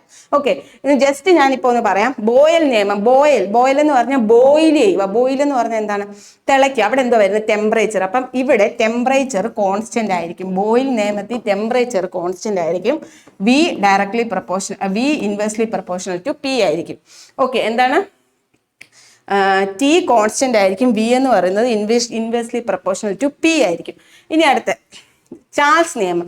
ചാൾസ് എന്ന് പറഞ്ഞ പണ്ടൊരു പ്രിൻസ് ഉണ്ടായിരുന്നു പണ്ടല്ലേ, പ്രിൻസ്. അപ്പം ഇവിടെ ചാൾസ് നിയമത്തിൽ പ്രഷർ ആയിരിക്കും constant, T directly proportional to V ആയിരിക്കും. അതായത് ഇവിടെ നോക്ക് വോളിയം കൂടുമ്പോൾ പ്രഷർ കുറയും, ഇവിടെ നോക്ക് പ്രഷർ കോൺസ്റ്റന്റ് ആയിരിക്കും, ടെമ്പറേച്ചർ കൂടുമ്പോൾ വോളിയം കൂടും. അതായത് ടെമ്പറേച്ചർ കൂടുമ്പോൾ വോളിയം കൂടുന്നതിന് ഒരു എക്സാമ്പിൾ പറയാം. നമ്മൾ ഒരു ബലൂൺ വീർപ്പിച്ച് വെയിലത്ത് വെക്കുക, ടെമ്പറേച്ചർ കൂടുമ്പോഴത്തേക്കിന് ഈ ബലൂൺ വോളിയം കൂടും അല്ലെ, വോളിയം കൂടുമ്പോഴത്തേക്ക് ഇത് പൊട്ടിപ്പോകും. അപ്പോൾ ടെമ്പറേച്ചർ കൂടുമ്പോൾ വോളിയം കൂടും. ഏത് നിയമമാ? ടെമ്പറേച്ചറും വോളിയം വരുമ്പോൾ അവിടെ എന്തായിരിക്കും കോൺസ്റ്റന്റ്? പ്രഷർ ആയിരിക്കും കോൺസ്റ്റന്റ്. Pressure Prince Charles. അപ്പൊ ചാൾസ് നിയമം, ചാൾസ് പ്രിൻസ് എന്ന് കൊടുത്താൽ മതി. അപ്പൊ ചാൾസ് നിയമത്തിൽ പ്രഷർ ആയിരിക്കും കോൺസ്റ്റന്റ്. പ്രഷർ കോൺസ്റ്റന്റ് ആവണം. പിന്നെ വരുന്ന ഏതൊക്കെയാണ്? Volume temperature. Volume temperature directly proportional ആണ്. ഇവിടെ നോക്കിക്കേ, ബോയിൽ നിയമം, ബോയിൽ ചെയ്യുക, ടെമ്പറേച്ചർ ആയിരിക്കും കോൺസ്റ്റന്റ്. അവിടെ ഇപ്പൊ ഇൻവേഴ്സ്ലി പ്രൊപ്പോർഷണൽ വരുന്നത് വോളിയം പി. ഇപ്പൊ ഇൻവേഴ്സ് ആണോ, നേർ അനുപാതമാണോ, വിപരീത അനുപാതം ആണോ എന്ന് മാത്രം നിങ്ങൾ ഓർത്തിരുന്നാൽ മതി. ഇവിടെ ചോദിച്ചിരിക്കുന്നത് എന്താ? അക്വേറിയത്തിന്റെ അടിയിൽ നിന്ന് ഉയരുന്ന വായു കുമിളകളുടെ വലിപ്പം വർദ്ധിക്കുന്നു, അതായത് വോളിയം കൂടുന്നു. അക്വേറിയത്തിന്റെ അതായത് ഡെപ്ത് കൂടുന്നതനുസരിച്ച് എന്താണ്? പ്രഷർ കൂടുക അല്ലെ, പ്രഷർ കൂടുക. അപ്പൊ ഈ അക്വേറിയത്തിന്റെ അടിത്തട്ടിൽ പ്രഷർ കൂടുതലാണ്. പ്രഷർ കൂടുമ്പോൾ അവിടെ എന്താണ്? വോളിയം കുറയും. പ്രഷർ കൂടുമ്പോൾ വോളിയം കുറയും. അപ്പം അക്വേറിയത്തിന്റെ അടിത്തട്ടില് കുമിളകൾക്ക് വലിപ്പം കുറവായിരിക്കും. അക്വേറിയത്തിന്റെ മുകളിലോട്ട് വരുമ്പോൾ പ്രഷർ എന്ത് ചെയ്ത് വരും? കുറഞ്ഞു വരും. പ്രഷർ കുറഞ്ഞു വരുമ്പോൾ വോളിയം എന്ത് ചെയ്യും? ഈ കുമിളകളുടെ വോളിയം കൂടി വരും. അപ്പൊ പ്രഷർ കൂടുമ്പം എന്ത് ചെയ്യുന്നു? വോളിയം കുറയുന്നു. വോളിയം കൂടുമ്പോൾ പ്രഷർ കുറയുന്നു. അപ്പൊ നമ്മുടെ പ്രഷറും വോളിയമായിട്ട് ബന്ധപ്പെട്ട നിയമം ബോയിൽസ് നിയമം. അതാണ് എന്ത്? ഈ കുമിളകളുടെ വലിപ്പത്തിന് കാരണം. ഓക്കെ, ഇത് ഞാൻ കൂടുതൽ എക്സ്പ്ലെയിൻ ചെയ്യുന്നില്ല. നിങ്ങൾക്ക് ഡൗട്ട് ഉണ്ടെങ്കിൽ ജസ്റ്റ് പറഞ്ഞാൽ മതി. ഓക്കെ, ഇനി നോക്കിക്കേ, അതെ ഇവിടെ ഞാൻ ജസ്റ്റ് കൊടുത്തിട്ടുണ്ട് വാതക നിയമങ്ങൾ. ഇവിടെ എന്താണ്? ടെമ്പറേച്ചർ കോൺസ്റ്റന്റ് അല്ലെ, V directly proportional to 1/p. Okay, Charles നിയമത്തിൽ എന്താണ് constant? P constant, V directly proportional to T അല്ലെ, ബലൂൺ വെയിലത്ത്. ഇനി അവോഗാഡ്രോ നമ്പറിന്റെ പേര് ഇത് പറഞ്ഞാൽ V directly proportional to N. അവിടെ ആണെങ്കിൽ ടെമ്പറേച്ചറും പ്രഷറും കോൺസ്റ്റന്റാ. ഓക്കെ, ഇത് ഓരോന്നിൻ്റെയും അല്ലെ, അലൂമിനിയത്തിന്റെ ബോക്സൈറ്റ്, ക്രയോലൈറ്റ്. ഇനി നിങ്ങൾക്ക് ഇതിനെ പറ്റി ഒരു ക്ലാസ് വേണമെങ്കിൽ ജസ്റ്റ് കമന്റ് ചെയ്യുക, അത് വിട്ടുതരാം. ഓക്കെ, വെറുതെ പറയുന്നതല്ല, നിങ്ങൾ കമന്റ് ചെയ്ത് ഉറപ്പായിട്ട് ഇട്ടുതരും. ഓക്കെ, നിങ്ങൾക്ക് അറിയാത്ത പോർഷൻസ് നിങ്ങൾ കമന്റ് ചെയ്ത് ഉറപ്പായിട്ട് ഇട്ടുതരും. ഓക്കെ, നിങ്ങൾക്ക് മനസ്സിലാവുന്നുണ്ടെങ്കിൽ, നിങ്ങൾക്ക് വേണം എന്നുണ്ടെങ്കിൽ നിങ്ങൾ കമന്റ് ചെയ്യുക. ഓക്കെ, മനുഷ്യ ശരീരത്തിലെ ക്രോമസോം നമ്പർ 11 ജീനിലെ തകരാറ് സിക്കിൾ സെൽ അനീമിക്ക് കാരണമാകും. ത്വക്കിലെ ക്യാൻസറായ മെലനോമ ക്രോമസോം നമ്പർ 14 ജീൻ തകരാറ് മൂലം രൂപപ്പെടുന്നു. ഇതിലെ ശരി ഏതാ തെറ്റേതാന്ന് ചോദിക്കുന്നത്. ഈ ഫസ്റ്റ് ഇത് ശരി, അതായത് മനുഷ്യ ശരീരത്തിലെ ക്രോമസോം നമ്പർ 11 ജീനിലെ തകരാറ് സിക്കിൾ സെല്ല് കേട്ടോ. ഏതാണ്? 11 ജീനിലെ തകരാറ് മൂലം ഉണ്ടാകുന്ന എന്താണ്? Sickle cell anaemic. എന്താണ്? സിക്കിൾ സെൽ അനീമിക്ക് കാരണമാകുന്നു. ഇനി ത്വക്കിലെ ക്യാൻസറായ മെലനോമ ക്രോമസോം, അത് തെറ്റാ കേട്ടോ. ആ ഒരു ഓപ്ഷൻ തെറ്റാ. അപ്പം നമ്മൾ ഓപ്ഷൻ 1 ശരിയും ഓപ്ഷൻ 2 തെറ്റും. അപ്പം ഓപ്ഷൻ എ കറക്റ്റ്. ഓക്കെ, മനുഷ്യനിലെ ചലനവും സഞ്ചാരവും സാധ്യമാകുന്നത് അല്ലെ പേശി വ്യവസ്ഥയല്ലേ. മനുഷ്യന് ചലനവും സഞ്ചാരവും സാധ്യമാകുന്നത് എന്തുകൊണ്ടാണ്? പേശി വ്യവസ്ഥയാണ്. അതുപോലെ തന്നെ നെക്സ്റ്റ് ഓപ്ഷൻ നോക്കിക്കേ, മനുഷ്യനിലെ ചലനവും സഞ്ചാരവും സാധ്യമാകുന്നത് അസ്ഥി വ്യവസ്ഥയാണ്. അത് രണ്ടും ശരിയാണ്. മനുഷ്യനിലെ ചലനവും സഞ്ചാരവും സാധ്യമാകുന്നത് പേശി വ്യവസ്ഥയും അസ്ഥി വ്യവസ്ഥയാണ്. രണ്ടും കറക്റ്റാണ്. അപ്പോൾ ഓപ്ഷൻ എ ആണ് കറക്റ്റ്. ഓക്കെ, ശരിയായ ജോഡികൾ കണ്ടെത്തുക. സൂക്രോസ്, കരിമ്പ്, വിറ്റാമിൻ സൂക്രോസ് എന്ന് പറഞ്ഞാൽ ഷുഗർ ഏതിലുള്ള കരിമ്പില്ല അല്ലെ. സൂക്രോസ് ഷുഗർ അല്ലെ, അത് കരിമ്പ്. അപ്പൊ അത് കറക്റ്റ്. അത് എന്താണ്? നമ്മളെ നിത്യജീവിതത്തിലെ രസതന്ത്രം എന്ന് പറഞ്ഞൊരു വീഡിയോ ചെയ്തിട്ടുണ്ട്. അതിൻ്റെ അകത്ത് ഓരോന്നിലും അടങ്ങിയിട്ടുള്ള ഇത് നമ്മൾ സൂക്രോസ് ആണോ, ഫ്രക്ടോസ് ആണോ, മാൾട്ടോസ് ആണോ, എല്ലാം നമ്മൾ എക്സ്പ്ലെയിൻ ചെയ്തിട്ടുണ്ട്. അത് കാണാത്തവരുണ്ടെങ്കിൽ ചെന്ന് കാണുക കേട്ടോ. ഓക്കെ, സൂക്രോസ്, കരിമ്പ്. അപ്പൊ ഷുഗർ ഉള്ളത് നോർത്താൽ മതി. വിറ്റാമിൻ നോക്കിക്കേ, വിറ്റാമിൻ എണ്ണക്കുരുക്കളിൽ കാണപ്പെടുമോ? ഒരിക്കലും ഇല്ല. എണ്ണക്കുരുക്കളിൽ വിറ്റാമിൻ കാണപ്പെടത്തില്ല. മാംസ്യംസ് എന്ന് പറഞ്ഞാൽ പ്രോട്ടീൻസ് അല്ലെ, പ്രോട്ടീൻസ്, പയറുവർഗ്ഗം, നമ്മളോട് വീട്ടിലൊക്കെ കൊച്ചിലെ തൊട്ടേ പറയത്തില്ല പയറുവർഗ്ഗങ്ങൾ കഴിക്കണം, പ്രോട്ടീൻ അടങ്ങിയതാണ്. അപ്പൊ മാംസമല്ല, മാംസ്യം. പെട്ടെന്ന് വായിച്ചിട്ട് മാംസം ഒന്നും വായിച്ചേക്കില്ലേ, മാംസ്യം, പ്രോട്ടീൻസ്, പയറുവർഗ്ഗങ്ങൾ. ഇനി ധാന്യങ്ങളിൽ കൊഴുപ്പുണ്ടോ? ധാന്യങ്ങളിൽ കൊഴുപ്പ് ഇല്ല, കാണത്തില്ല അല്ലെ. അപ്പം ഓപ്ഷൻ എ ആണ്. ഏതാണ് കറക്റ്റ്? 1ഉം 3ഉം ആണ് കറക്റ്റ് അല്ലേ? 1ഉം 3ഉം കറക്റ്റ്. ഓപ്ഷൻ എ 1ഉം 3ഉം ശരി. ഓക്കെ, ഇവിടെ ആണെങ്കിൽ ഇത് നിങ്ങളൊന്ന് ജസ്റ്റ് വായിച്ച് പഠിച്ചേക്കും. നോക്കുക, അടക്ക എന്തോ നമ്മൾ പറഞ്ഞു, ഫാറ്റ് സോലിബിൾ അല്ലേ. ഇത് ഇത്രയും ഫാറ്റ് സോലിബിൾ ആണ്, ഇത് ഇത്രയും വാട്ടർ സോലിബിൾ ആണ്. ഇതിലെല്ലാത്തിലെയും എവിടെ നിന്ന് കിട്ടുന്നു, എങ്ങനെയൊക്കെയാണ്, എവിടെയൊക്കെ അടങ്ങിയിരിക്കുന്നു എല്ലാം എഴുതിയിട്ടുണ്ട്. അത് ഡീറ്റെയിൽഡ് ആയിട്ട് ജസ്റ്റ് ഒന്ന് വായിച്ചു പോകുക. ഒന്ന് 2-3 തവണ അത് കാണാതെ പഠിക്കണം, നിങ്ങളൊന്ന് ഇരുത്തി വായിച്ചാൽ മതി. എക്സാമിന് ഓപ്ഷൻസ് കാണുമ്പോൾ നിങ്ങൾക്ക് കിട്ടും. ഓക്കെ, ഇത് ഇമ്പോർട്ടൻ്റാ. ഇരുമ്പ്, കാൽസ്യം ഫോസ്ഫേറ്റ്, സോഡിയം, അയഡിൻ. ഇരുമ്പ് നമ്മളോട് കൊച്ചിലെ തൊട്ട് നമ്മൾ പനിയൊക്കെ വരുമ്പോൾ നമ്മൾ ബ്ലഡ് ടെസ്റ്റ് ചെയ്തിട്ട് പറയും അല്ലെ, അയണിൻ്റെ കുറവാണ് പറയാം, അയമ്പ. അതായത് HB ടെസ്റ്റ് ചെയ്തിട്ടാണ്, HB എന്ന് പറഞ്ഞാൽ ഹീമോഗ്ലോബിൻ അല്ലെ, ഹീമോഗ്ലോബിൻ ടെസ്റ്റ് ചെയ്തിട്ടാണ് നമുക്ക് അയൺ കുറവെന്ന് പറയുന്നത്. അപ്പം രക്തത്തിലെ ഹീമോഗ്ലോബിന്റെ നിർമ്മാണമാണ് ഇരുമ്പ് അയൺ ചെയ്യുന്നത്. ഓക്കെ, ഇരുമ്പ് എന്താണ്? ഹീമോഗ്ലോബിൻ. നിങ്ങളുമായിട്ട് തന്നെ റിലേറ്റ് ചെയ്താൽ മതി, നമ്മൾ ഡെയിലി ലൈഫായിട്ട് റിലേറ്റ് ചെയ്താൽ മതി. പനിയായിട്ട് ഹോസ്പിറ്റലിൽ പോകുമ്പോഴത്തേക്കിന് HB ടെസ്റ്റ് ചെയ്യും, HB കുറവാണെങ്കിൽ അയൺ കുറവാന്ന് പറയാം. അപ്പൊ ഇരുമ്പ് എന്ന് പറയുന്നത് എന്താണ്? ഹീമോഗ്ലോബിന്റെ നിർമ്മാണം. കാൽസ്യം എന്ന് കേൾക്കുമ്പോഴേ അറിയാം, എല്ലും പല്ലും അല്ലെ, എല്ലും പല്ലും കാൽസ്യം അല്ലെ. പാല് കുടിക്കണം, പല്ലിന് ബലം വരണം, എല്ലിന് ബലം വരണമെന്ന് കൊച്ചിലെ പറയത്തില്ല. അപ്പൊ കാൽസ്യവും ഫോസ്ഫറസും എന്താണ്? നമ്മുടെ എല്ല്, പല്ല്, പേശി, നാഡി ഇതിന്റെയൊക്കെ പ്രവർത്തനത്തിനുള്ളത്. സോഡിയം ലെവൽ കുറഞ്ഞ് നമ്മൾ തളർന്നു വീണെന്നൊക്കെ കേട്ടിട്ടില്ലേ? സോഡിയം എന്ന് പറയുന്നത് ജലം നിലനിർത്തുന്നതാണ്. സോഡിയം ഓർത്തിരിക്കുക, സോഡിയം കുറഞ്ഞു അല്ലെ, ഹോസ്പിറ്റലിലായി സോഡിയം കുറഞ്ഞെന്ന് കേട്ടിട്ടുണ്ട്. അപ്പൊ സോഡിയം എന്താണ്? ശരീരത്തിൽ ആവശ്യമായിട്ടുള്ള ജലം നിർത്തുന്നതാണ് സോഡിയം. ഇനി നോക്കിക്കുക, അയഡിൻ എന്ന് പറയുന്നത് തൈറോയിഡ് ഗ്രന്ഥിയുടെ പ്രവർത്തനത്തിനും നമ്മുടെ മാനസിക വളർച്ചയ്ക്കും ഒക്കെ ആവശ്യമായിട്ടുള്ളത് അയഡിൻ. എന്താണ്? തൈറോയിഡ് ഗ്രന്ഥിയുടെ പ്രവർത്തനത്തിനും മാനസിക വളർച്ചയ്ക്കും ഒക്കെ ആവശ്യമായിട്ടുള്ളതാണ് അയഡിൻ. ഓക്കെ, ക്ലിയർ ആയി? അപ്പൊ 4 ഇരുമ്പ്, ഹീമോഗ്ലോബിന്. പിന്നെ എന്താണ്? കാൽസ്യം, ഫോസ്ഫറസ്, പല്ല, എല്ല്, പേശി. കാൽസ്യം, ഫോസ്ഫറസ്, പല്ല, എല്ല്, പേശി. സോഡിയം, വെള്ളം. പിന്നെന്താണ്? Iodine, thyroid. ഓർത്തിരിക്കുക. ഓക്കെ, ഇത് ജസ്റ്റ് നിങ്ങൾ വായിച്ചു വെച്ചാൽ മതി, എവിടെ നിന്നൊക്കെ കിട്ടുന്നു എന്നുള്ളത് മനസ്സിലാക്കാൻ വേണ്ടിയിട്ട്. ഇത് നിങ്ങൾ പഠിച്ചിരിക്കണം. ഓക്കെ, അതുപോലെ തന്നെ അതുകൊണ്ട് ഈ ഒരു ബോക്സും സ്കിപ്പ് ചെയ്യരുത്. വിറ്റാമിൻ എയുടെ കുറവ് കാരണം ഉണ്ടാകുന്ന, എഫിഷ്യൻസി കാരണം ഉണ്ടാകുന്ന അസുഖം, അതിൻ്റെ ഒരു സിംറ്റം. ഓക്കെ, അപ്പൊ വിറ്റാമിൻ എ നിശാന്തത, നൈറ്റ് ബ്ലൈൻഡ്നെസ്. വിറ്റാമിൻ ബി വായ്പുണ്ണ്. Vitamin C scurvy. Okay, vitamin D കാണ, ഇരുമ്പ്, അനീമിയ, അയഡിന്, ഗോയിറ്റർ. വിറ്റാമിൻ എ നിശാന്തത. ഓക്കെ, വിറ്റാമിൻ എ നിശാന്തത. വിറ്റാമിൻ ബി വായ്പുണ്ണ്. വിറ്റാമിൻ ബി വായ്പുണ്ണ്. വിറ്റാമിൻ സി എന്താണ്? സ്കർവി. വിറ്റാമിൻ ഡി കാണ, ഇരുമ്പ്, അനീമിയ, അയഡിന്, ഗോയിറ്റർ. ഓക്കെ, നെക്സ്റ്റ്, ഒരു സ്ക്രീനിൽ ലഭിക്കാത്ത ഒരു പ്രതിബിംബത്തെ എന്ത് വിളിക്കുന്നു? ഒരു സ്ക്രീനിൽ അല്ലേ, നമ്മളിപ്പോൾ കണ്ണാടി മുമ്പിൽ നോക്കും, നമ്മളെ കാണുന്നില്ല, അപ്പൊ നമ്മൾ എന്ത് പറയും? പ്രേതം എന്ന് പറയും അല്ലേ, മിഥ്യ എന്ന് പറയാം അല്ലെ. സ്ക്രീനിൽ ലഭിക്കാത്ത പ്രതിബിംബത്തെ നമുക്ക് എന്ത് പറയുന്നു? മിഥ്യ. എന്താണ്? മിഥ്യാ പ്രതിബിംബം. ഒരു സ്ക്രീനിൽ ലഭിക്കാത്ത പ്രതിബിംബത്തെ നമ്മൾ എന്തെന്ന് പറയുന്നു? മിഥ്യാ പ്രതിബിംബം. ഓക്കെ, മർദ്ദം സ്ഥിരമായതിനാൽ ഇത് തന്നെ നോക്ക്, മർദ്ദം സ്ഥിരമായ, പ്രഷർ സ്ഥിരമായത് പ്രിൻസ് ചാൾസ്. ഏത് ലോയാ? Charles law. ഇവിടെ തന്നെ പഠിച്ചോണം, മർദ്ദം സ്ഥിരം, പി കോൺസ്റ്റന്റ് മീൻസ് പ്രിൻസ് ആരാണ്? ചാൾസ്. അപ്പൊ അവിടെ ഏത് ലോ ആണ് വരുന്നത്? ചാൾസ് ലോ ആയിരുന്നു വരുന്നത്. ചാൾസ് ലോ എന്തുവായിരുന്നു? പി കോൺസ്റ്റന്റ് ആയിരിക്കുമ്പം എന്ത് ചെയ്യുന്നു? V directly proportional to T അല്ലെ. ടി കൂടുന്നതനുസരിച്ച് വോളിയം കൂടുന്നു, ടി കൂടുന്ന ടെമ്പറേച്ചർ കൂടുമ്പോൾ വോളിയം കൂടുന്നു. ഇനി നോക്കാം, വ്യാപ്തം കുറയുന്നു ആണോ? അല്ല. വ്യാപ്തം എന്ന് പറഞ്ഞാൽ വോളിയം എന്തോ കൂടുകയല്ലേ ചെയ്യുന്നത്, വ്യാപ്തം വർദ്ധിക്കുന്നു. യെസ്, ബാക്കി ഓപ്ഷനെ നോക്കണ്ട, ഇത് നോക്കുമ്പോൾ തന്നെ നമുക്ക് കിട്ടും. മർദ്ദം സ്ഥിരം, ഓർത്തോണം, pressure constant prince Charles law, temperature constant Boyle's law. Okay, ഓർത്തിരിക്കാം. Next question, Newton's law of universal gravity. English കണ്ടിട്ട് പേടിക്കേണ്ട, മലയാളത്തിൽ പറയാം. ഓക്കെ, ഇത് ഡിഗ്രി ലെവൽ ക്വസ്റ്റ്യൻസ് ചോദിച്ചിട്ടുള്ളത്. ന്യൂട്ടൺസ് ലോ ഓഫ് ഗ്രാവിറ്റേഷൻ എന്ന് പറഞ്ഞാൽ എന്താണ്? നമ്മുടെ പ്രപഞ്ചത്തിലുള്ള എല്ലാ വസ്തുക്കളും മറ്റൊരു വസ്തുവിനെ അട്രാക്ട് ചെയ്യുന്നു അല്ലേ. Which a force which is equal to G(m1n2/r²). G എന്ന് പറയുന്നത് ഗ്രാവിറ്റേഷണൽ കോൺസ്റ്റന്റ്, R1 ഇപ്പൊ M1 എന്ന് പറയുന്ന ഒരു ബോഡി, M2 എന്ന് പറയുന്ന വേറൊരു ബോഡി, ഇത് തമ്മിലുള്ള ഡിസ്റ്റൻസ് R ആണെന്ന് വിചാരിക്കും. ഇത് തമ്മിൽ ഒരു അട്രാക്ഷൻ ഉണ്ട്.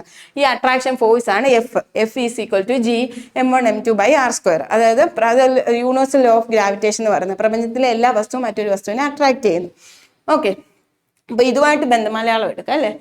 ഇതുമായിട്ട് ബന്ധപ്പെട്ട ഓപ്ഷൻ നോക്കാം എന്തുവാണ്.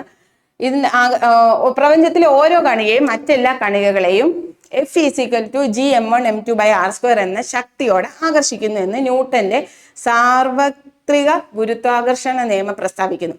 ഇത് G ആൻഡ് R എന്നിവ യഥാക്രമം ആകുന്നു. ഇതിൻ്റെ അകത്ത് G എന്താണ്, R എന്താണ്? Capital G acceleration due to gravity ആണെന്ന് നിങ്ങൾ വിചാരിക്കുകയോ ചെയ്യരുത്. സ്മോൾ G ആണ് ആക്സിലറേഷൻ ഡ്യൂ ടു ഗ്രാവിറ്റി.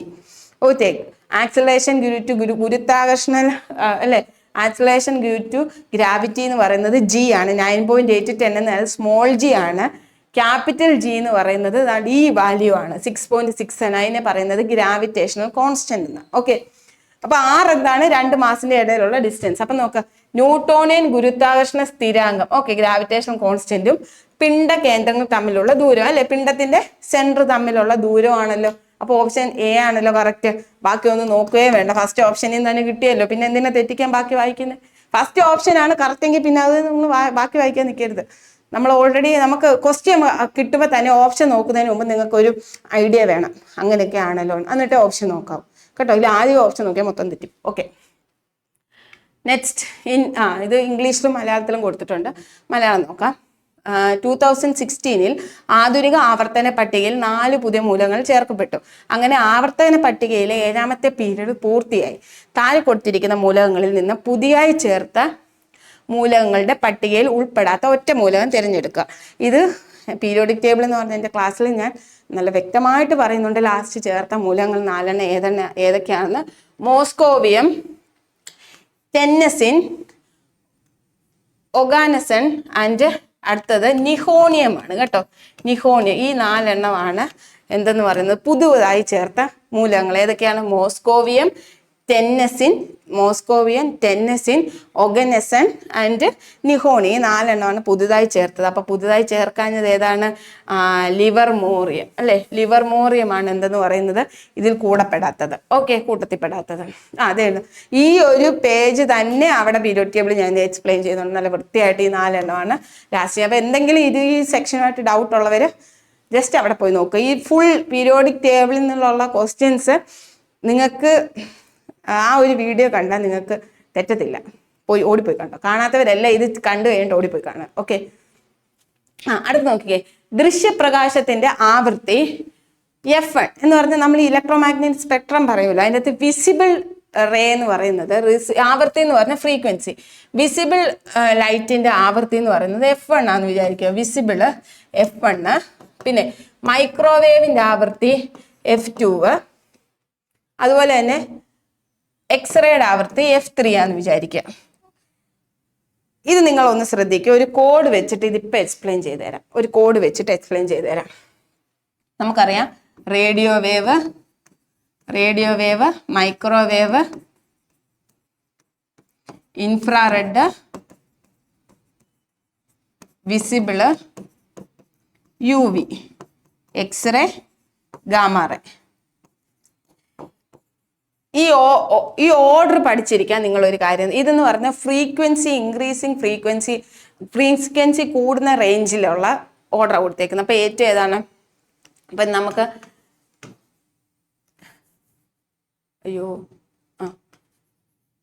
രാമുവിൻ്റെ മകൻ, ഇതെന്താ ഇങ്ങനെ എഴുതിയേക്കുന്നത്? ഓക്കെ, രാമുവിൻ്റെ മകൻ ഇപ്പോൾ വീട്ടിൽ ഉണ്ട്. രാമുവിൻ്റെ മകൻ ഇപ്പോൾ എവിടെ ഉണ്ട്? വീട്ടിലുണ്ട്. X ray, gamma ray. ഓർത്തിരിക്കുക, എക്സ്റേ, ഗാമാറേ. രാമുവിൻ്റെ മകൻ എവിടെ ഉണ്ട്? വീട്ടിലുണ്ട്. അപ്പം നോക്കിക്കേ, രാമുവിൻ്റെ മകൻ R, മകൻ M, ഇപ്പോൾ I, വീട്ടിൽ വി ഉണ്ട് U X-ray gamma ray radio wave microwave infrared visible U V X-ray gamma ray clear ആയോ? ഇത് ഫ്രീക്വൻസി കൂടിയ ആ റേഞ്ചിലുള്ള ഓർഡറാണ് ഇത്. ക്ലിയർ ആയോ? ഫ്രീക്വൻസി കൂടിയ റേഞ്ചിലുള്ള ഓർഡറാണിത്. അപ്പം നമ്മളോട് ഏറ്റവും നോക്കിക്കേ, നമ്മളോട് ചോദിച്ചിരിക്കുന്ന ഏതാണ്? ഏറ്റവും കൂടിയ ഫ്രീക്വൻസി ഏതിനാന്ന് ചോദിച്ചേക്കുന്നത്. എക്സ്റേക്ക് F3 ആന്ന് പറയുന്നുണ്ട്, മൈക്രോവേവിന് F2 ആന്ന് പറയുന്നുണ്ട്. ഓക്കെ, എക്സ്റേക്ക് എത്രയാണ്? എക്സ്റേക്ക് F3, മൈക്രോവേവിന് F2, വിസിബിളിന് F1. ഓക്കെ, ഇതിൽ ഫ്രീക്വൻസി കൂടി വരുന്ന റേഞ്ച്, അതായത് ഏറ്റവും കുറവ് റേഡിയോ വേവിന്, അതിൽ കൂടുതൽ മൈക്രോവേവ്, അതിൽ കൂടുതൽ ഇൻഫ്രാറെഡ്, അതിൽ കൂടുതൽ. അപ്പോൾ ഫ്രീക്വൻസി കൂടി ഇൻക്രീസിങ് ഓർഡറിലായി കൊടുത്തേക്കുന്നത്, ഫ്രീക്വൻസിയുടെ ഇൻക്രീസിങ് ഓർഡറിൽ. അപ്പോൾ ഇവിടെ ഏറ്റവും കൂടുതൽ F3 അല്ലേ, എക്സ്റേ അല്ലേ, അത് കഴിഞ്ഞിട്ട് വരുന്നത് F1 അല്ലേ, F1. അത് കഴിഞ്ഞിട്ട് വരുന്ന ഏതാണ്? F2. അപ്പൊ ഏറ്റവും കൂടിയത് F3 greater than F1 greater than F2. Just ഒന്ന് ഓർത്തിരിക്കുക. Option A. ക്ലിയർ? രാമുവിന്റെ മകൻ ഇപ്പോൾ വീട്ടിലുണ്ട്, എക്സ്റേ ഗാമറേ. രാമുവിന്റെ മകൻ ഇപ്പോൾ വീട്ടിലുണ്ട്, എക്സ്റേ ഗാമറേ. ഓക്കെ, അതുകൊണ്ട് അതുപോലെ തന്നെ വിബ്ജിയോർ നിങ്ങൾക്ക് അറിയാലോ.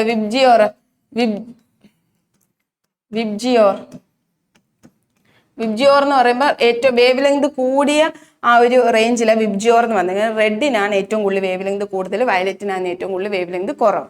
ഓക്കെ, ഇനി അടുത്ത നോക്കാം. താഴെ പറയുന്ന പ്രസ്താവനകളിൽ ഗുരുത്വാകർഷണം മൂലമുള്ള ത്വരണത്തെ സംബന്ധിച്ച് ശരിയായവ ഏതൊക്കെയാണ്?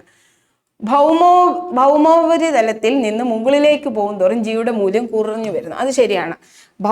ഉപരിതലത്തിൽ നിന്ന് മുകളിലേക്ക് പോകുമ്പം ജിയുടെ മൂല്യം എന്ത് ചെയ്തു? കുറഞ്ഞു വരുന്നു. അതുപോലെ തന്നെ ഭൗമോപരിതലത്തിൽ നിന്ന് ആഴത്തിലേക്ക് പോകുന്തോറും ജിയുടെ ഉപയോഗം എന്താണ്? കൂടിയല്ല വരുന്നത്, കുറഞ്ഞാണ് വരുന്നത് കേട്ടോ. ആഴത്തിലേക്ക് പോകുമ്പോഴും ജിയുടെ വാല്യൂ എന്താണ് വരുന്നത്?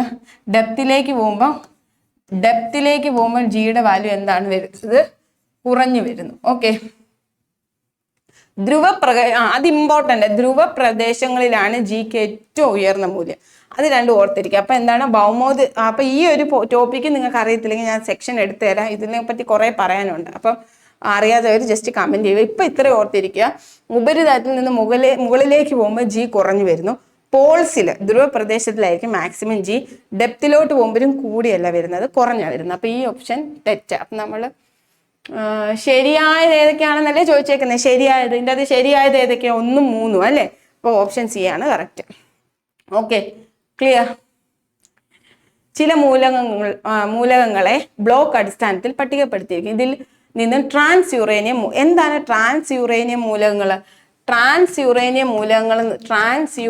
മൂലകങ്ങൾ എന്ന് പറഞ്ഞാൽ അറ്റോമിക് നമ്പർ ഗ്രേറ്റർ ദാൻ 92 വരുന്ന മൂലകങ്ങളാണ്. അറ്റോമിക് നമ്പർ ഗ്രേറ്റർ ദാൻ 92 വരുന്ന മൂലകങ്ങളെ നമ്മൾ ട്രാൻസ് യുറേനിയം മൂലകങ്ങൾ എന്ന് പറയുന്നത്. എന്താണ് ട്രാൻസ് യുറേനിയം മൂലകങ്ങൾ? ഇവിടെ ഏതൊക്കെയാണ് ഇപ്പൊ കൊടുത്തിരിക്കുന്നത് നോക്കിക്കേ. Titanium, osmium, thorium, fermium. ഇതിൻ്റെ അകത്ത് തോറിയം എന്ന് പറയുന്നത് 90 ആണ്. ഓക്കെ, ഫെർമിയം എന്ന് പറയുന്നത് 100 ആണ്. ഓക്കെ, ടൈറ്റാനിയം എത്രയാണ്? 22. ടൈറ്റാനിയം എന്ന് പറയുന്നത് 22 ആണ്. ഓസ്മിയം എന്ന് പറയുന്നത് 76 ആണ്. അപ്പൊ ഇതിൻ്റെ അകത്ത് നിങ്ങൾ തന്നെ പറയുക ട്രാൻസ് യുറേനിയം, അതായത് 92 എബോ വരുന്ന അറ്റോമിക് നമ്പർ 92 എബോ വരുന്നതല്ലേ ട്രാൻസ് യുറേനിയം. അപ്പൊ ഇവിടെ 92 എബോ വരുന്നത് ഫെർമിയം മാത്രമേ ഉള്ളൂ. അപ്പോൾ ഓപ്ഷൻ സി ഫെർമിയം ആണ് correct answer. Option C fermium. Okay, അടുത്ത നോക്കിയേ. താഴെ കൊടുത്തിട്ടുള്ള പ്രസ്താവനകളിൽ അമോണിയ എന്ന സംയുക്തത്തെ കുറിച്ച് ശരിയായവ കണ്ടെത്തുക. അമോണിയത്തെ കുറിച്ച് നിങ്ങൾക്ക് അറിയാവുന്ന എന്തൊക്കെയാ നോക്കാം. അമോണിയ തന്മാത്രയ്ക്ക് ത്രികോണീയ പിരമിഡ് ആകൃതിയാണ്. കറക്റ്റ് ആണ്. അമോണിയ നമ്മൾ വരയ്ക്കുമ്പം എന്താണ് ഇങ്ങനെ ഒരുമാതിരി ത്രികോണം പോലെ ഒരു എന്നും 3 എച്ചും അല്ലേ, NH3 അല്ലേ അമോണിയ. അപ്പോൾ ഒരു എന്നും 3 എച്ചും ആണ്. ഒരു ത്രികോണ പിരമിഡ് ആകൃതിയാണ് അമോണിയയ്ക്കുള്ളത്. രൂക്ഷഗന്ധമുള്ള നിറമില്ലാത്ത, അതെ അമോണിയയ്ക്ക് നിറമില്ല, പക്ഷെ നമ്മുടെ മൂക്കിലോട്ട് തുളഞ്ഞു കയറുന്ന ഒരു ഗന്ധം അമോണിയയ്ക്കുള്ളത് കേട്ടോ. അപ്പൊ രൂക്ഷഗന്ധമുള്ള നിറമില്ലാത്ത വാതകമാണ് എന്തെന്ന് പറയുന്നത്? അമോണിയ. അതും കറക്റ്റാണ്. അമോണിയ വ്യാവസായികമായി ഉൽപ്പാദിക്കുന്ന അമോണിയ ഉൽപ്പാദിക്കുന്ന ഏതാണ്? ഹേബർ പ്രോസസ് ആണ് അല്ലേ. അറിയാമോ? ഹേബർ പ്രോസസ്സ് സ്ഥിരം ചോദിക്കാറുണ്ട്. അമോണിയ ഉൽപ്പാദിപ്പിക്കുന്ന പ്രക്രിയ ഏതാണ്? Haber process. ഇവിടെ ഏതാണ്? സമ്പർക്ക പ്രക്രിയ എന്ന് കൊടുത്തേക്കുന്നത്. അപ്പൊ അത് തെറ്റല്ലേ. അപ്പൊ നമ്മുടെ ഓപ്ഷൻസ് എയും ബിയും കറക്റ്റ് അല്ലേ. അപ്പോൾ ഓൺലി 1 and 2. ഓപ്ഷൻ ബി ആ കറക്റ്റ് കേട്ടോ. അപ്പൊ അമോണിയക്ക് നിറമില്ല, ഗന്ധം രൂക്ഷഗന്ധമുണ്ട്. ഏത് പ്രോസസ്സ് വഴി അത് ഉൽപ്പാദിപ്പിക്കുന്നത്? ഹേബർ പ്രോസസ്സ് കേട്ടോ. ഓക്കെ, അതിന് പിരമിഡ് ആകൃതിയാണ് കേട്ടോ, ത്രികോണീയ പിരമിഡ് ആകൃതി. ട്രാൻസ് യുറേനിയം മൂലകങ്ങളെ പറ്റി ഞാൻ ജസ്റ്റ് പറഞ്ഞിട്ടുണ്ട്, നിങ്ങൾ ഒന്നുകൂടെ ഒന്ന് നോക്കിയിരിക്കുക, വായിച്ചു നോക്കുക. ഓക്കെ, ചുവടെ കൊടുത്തിരിക്കുന്ന ഗ്രാഫ് ഏത്? ഒന്നും നോക്കണ്ട, നോക്ക്. പ്രഷർ, ടെമ്പറേച്ചർ, പ്രഷറും ഉണ്ട് ടെമ്പറേച്ചറും ഉണ്ട്. പ്രഷറും ടെമ്പറേച്ചറും ഉണ്ടെങ്കിൽ അവിടെ എന്തുവാ കോൺസ്റ്റന്റ്? വോളിയം കോൺസ്റ്റന്റ് ആണ്. വോളിയം കോൺസ്റ്റന്റ് ആയത് എന്താണെന്ന് ഞാൻ പറഞ്ഞില്ല അല്ലേ? വോളിയം കോൺസ്റ്റന്റ് ആയ ലോയാണ് ഗേ-ലൂസാക്ക് ലോ. എന്താണ് ഗേ-ലൂസാക്ക് ലോ? ഗേ-ലൂസ്, അതായത് നമ്മൾ വോളിയം കൂടുമ്പോൾ ഡ്രസ്സൊക്കെ ലൂസ് ആവത്തില്ലേ, അപ്പൊ വോളിയം ലൂസ് ആവും. വോളിയം കോൺസ്റ്റന്റ് ആണെങ്കിൽ എന്താണ്? Gay-Lussac's law. വോളിയം ഇതാവുമ്പോൾ ഗേ-ലൂസ്. അപ്പൊ ബോയിൽ നിയമം ആകുമ്പോൾ ബോയിൽ ചെയ്യുക, temperature constant V inversely proportional to P. Charles നിയമം ആകുമ്പോൾ Charles prince, pressure constant V directly proportional to T. ഗേ-ലൂസാക്ക് ആകുമ്പോൾ ലൂസ് ആവും, അപ്പം വി കോൺസ്റ്റന്റ്. ഓക്കെ, അപ്പൊ V constant P directly proportional to T. Okay, clear ആയെന്ന് വിശ്വസിക്കുന്നു. അപ്പോൾ ഓപ്ഷൻ സി ആണ് കറക്റ്റ്. താഴെ പറയുന്നവയിൽ ശരിയായ പ്രസ്താവന ഏതാണ്? ഓക്കെ, താഴെ പറയുന്നതിൽ ശരിയായ പ്രസ്താവന ഏതാണ്? സാൽമോണല്ല ടൈഫി പരത്തുന്ന ടൈഫോയിഡ് രോഗികളിൽ രോഗം കാഠിന്യമേറുന്ന സന്ദർഭങ്ങളിൽ കൂടുതൽ, അത് കറക്റ്റാണ്. എന്താണ് ഈ സാൽമോണല്ല ടൈഫി പരത്തുന്ന രോഗം? അപ്പൊ അതിൽ തന്നെ ഒരു ക്വസ്റ്റ്യൻ, ടൈഫോയിഡ് പരത്തുന്ന ആരാണ്? സാൽമോണല്ല ടൈഫി ആണ്. ഓക്കെ, ഇതില് കുടലിൽ എന്ത് വരുന്നുണ്ട്? ദ്വാരം കാണപ്പെടുന്നുണ്ട്. കുടലിൽ എന്ത് കാണപ്പെടുന്നു? ദ്വാരം കാണപ്പെടുന്നു. അപ്പൊ അത് ആ പ്രസ്താവന എന്താണ്? കറക്റ്റ് ആണ്.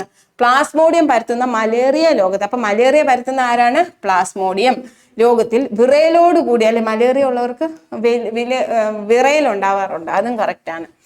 ഹീമോഫിലിസ് ഇൻഫ്ലുവൻസ ഉണ്ടാക്കുന്ന ന്യൂമോണിയ നമ്മൾ പറഞ്ഞല്ലേ, പനി കൂടുന്ന അവസ്ഥയെ ഇൻഫ്ലുവൻസ അല്ലെ, ന്യൂമോണിയ രോഗികളിൽ പനി, ചുമ, നെഞ്ചുവേദന തുടങ്ങിയ ലക്ഷണങ്ങൾ കാണിക്കുന്നു, അതും കറക്റ്റ് ആണ്. അപ്പം നമ്മുടെ ഓപ്ഷൻ ഏതാണ് കറക്റ്റ്? മൂന്നും കറക്റ്റ് അല്ലേ? അപ്പോൾ ഓപ്ഷൻ സി 1, 2 and 3. മനുഷ്യന്റെ പല രീതിയിലുള്ള ഇടപെടലുകൾ ഭീമമായ രീതിയിൽ ജീവികളുടെ വംശനാശത്തിന് കാരണമാകുന്നുവെന്ന് വെളിവാക്കുന്ന 6ാം വംശനാശം ഒരു അസ്വാഭാവിക ചരിത്രം, the 6th extinction and unnatural history എന്ന പുസ്തകത്തിന്റെ രചയിതാവ് ആരാണ്? ഈ റേച്ചൽ കായ്സ് മുമ്പേ നമ്മൾ എന്തുവായിരുന്നു പറഞ്ഞേ? എൻവയോൺമെന്റൽ സയൻസിന്റെ അല്ലെ, എൻവയോൺമെന്റൽ സയൻസിന്റെ എൻവയോൺമെന്റൽ സയൻസ് 1962 അല്ലെ, സൈലന്റ് സ്പ്രിങ് എന്ന് പറഞ്ഞ ഒരു ടെക്സ്റ്റ് എഴുതിയതാണ് റേച്ചൽ കായ്സ്. ഇവിടെ 6th extinction and unnatural history എഴുതിയത് എലിസബത്ത് ആണ്. Elizabeth Kolbert. ആരാണ്? Elizabeth Kolbert. ഓർത്തിരിക്കുക, ഇതാണ് എലിസബത്ത് കോൾബർട്ട്. അപ്പുറത്ത് എന്തായാലും നമ്മൾ പറഞ്ഞ് സ്പ്രിങ് അല്ലെ, silent spring. Okay, aircraft landing gear പ്രവർത്തനത്തോട് ബന്ധമില്ലാത്ത ഏത് നിയമമാണ്? എയർക്രാഫ്റ്റ് ലാൻഡിംഗ് ഒക്കെ നമ്മൾ പ്രഷറുമായിട്ട് ബന്ധപ്പെട്ടത് അല്ലേ? അപ്പോൾ ഹൂക്സ് നിയമം സ്ട്രെസ്, സ്ട്രെയിന്, പ്രഷർ വരുന്നതാണ്. അതല്ല, പാസ്കൽ നിയമം എന്താണ്? പ്രഷർ കൊടുക്കുമ്പോഴത്തേക്കിന് എല്ലായിടത്തും ഒരുപോലെ. നിങ്ങൾക്ക് ഈ നിയമങ്ങളെ പറ്റിയും അറിയത്തില്ല എന്നുണ്ടെങ്കിൽ കമന്റ് ഇട്ടാൽ മതി, ക്ലാസ് എടുത്തു തരാം. ഓക്കെ, ഇപ്പൊ ഞാൻ ജസ്റ്റ് ഒന്ന് പറഞ്ഞു പോകുന്നേ ഉള്ളൂ. പാസ്കൽ നിയമം എന്ന് പ്രഷർ കൊടുക്കുമ്പോൾ പ്രഷർ ഈക്വലി എല്ലായിടത്തും ട്രാൻസ്മിറ്റ് ആവുന്നതാണ് പാസ്കൽ നിയമം. അതല്ല, അതും എന്താണ്? എയർക്രാഫ്റ്റിൽ ഹൂക്ക് നിയമം വേണം, പാസ്കൽ നിയമം വേണം, ന്യൂട്ടന്റെ 3ാം ചലന നിയമവും വേണം. പിന്നെ എന്താണ് വേണ്ടാത്തത്? മാലൂസ് നിയമം എന്ന് പറയുന്നത് നമ്മൾ പോളറൈസേഷൻ, ലൈറ്റുമായിട്ട് ബന്ധപ്പെട്ടതാണ് അല്ലെ? അത് ഇവിടെ ആവശ്യമുണ്ടോ? എയർക്രാഫ്റ്റ് ലാൻഡിങ്ങിന് ലൈറ്റുമായിട്ട് ബന്ധപ്പെട്ട ആവശ്യമുണ്ടോ? ഇല്ല. അപ്പൊ നമ്മുടെ ഓപ്ഷൻ ഏതാണ് കറക്റ്റ്? ഓപ്ഷൻ ബി, മാലൂസ് നിയമമാണ് കറക്റ്റ്. ഓക്കെ, പദാർത്ഥ കണികളുടെ ദ്വൈത സ്വഭാവം ആദ്യമായി നിർദ്ദേശിച്ച ശാസ്ത്രജ്ഞൻ ആരാണ്? De Broglie. അതായത് ഒരു ഡുവൽ നേച്ചർ ഓഫ് മാറ്റർ അല്ലെ, മാറ്ററിന് particle nature as well as wave nature അല്ലെ, തരംഗ സ്വഭാവവും കണികാ സ്വഭാവവും പദാർത്ഥത്തിനുണ്ടെന്ന് പ്രസ്താവിച്ച ശാസ്ത്രജ്ഞൻ ആരാണ്? ഡി ബ്രോഗ്ലിയാണ്. Okay, dual nature of matter നമ്മൾ ഇംഗ്ലീഷിൽ പറയാം. അതായത് matter act as a particle as well as wave, അതായത് ഒരു പദാർത്ഥം തരംഗമായിട്ടും അതുപോലെ തന്നെ കണികാ സ്വഭാവം കാണിക്കുമെന്ന് പറഞ്ഞ സയന്റിസ്റ്റ് ആരാണ്? ഡി ബ്രോഗ്ലിയാണ്. ഓക്കെ, പാസ്കൽ നിയമം ഓൾറെഡി ഞാൻ ഇപ്പോൾ പറഞ്ഞായിരുന്നു, ഒന്നുകൂടെ നോക്കുക. ഇനി താഴെ കൊടുത്തിരിക്കുന്നവയിൽ താഴെ കൊടുത്തിരിക്കുന്നവയിൽ ലൂയിസ് ബേസ് അല്ലാത്തത് എന്ത്? ലൂയിസ് ബേസ് എന്ന് പറഞ്ഞാൽ ഇലക്ട്രോൺ ഡോണേഴ്സ് എന്ന് പറയുന്നത്. ഇലക്ട്രോണിനെ കൊടുക്കുന്നവയാണ് നമ്മൾ എന്താ പറയുന്നത്? ലൂയിസ് ബേസ് എന്ന് പറയുന്നത്. ഇലക്ട്രോണിനെ കൊടുക്കുന്നവയാണ് നമ്മൾ എന്താ പറയുന്നത്? ലൂയിസ് ബേസ് എന്ന് പറയുന്നത്. അപ്പൊ ഇവിടെ ഇലക്ട്രോൺ ലൂയിസ് ബേസ് അല്ലാത്തത് ഇവിടെ എല്ലാം നോക്കി H2O H-, ഇവിടെ എന്താണ്? കാർബൺ ഡൈ ഓക്സൈഡ് മാത്രമേ ഇവിടെ ഇലക്ട്രോണിനെ വാങ്ങിക്കുന്നുള്ളൂ അല്ലേ? അപ്പൊ അതാണ് എന്തെന്ന് പറയുന്നത്?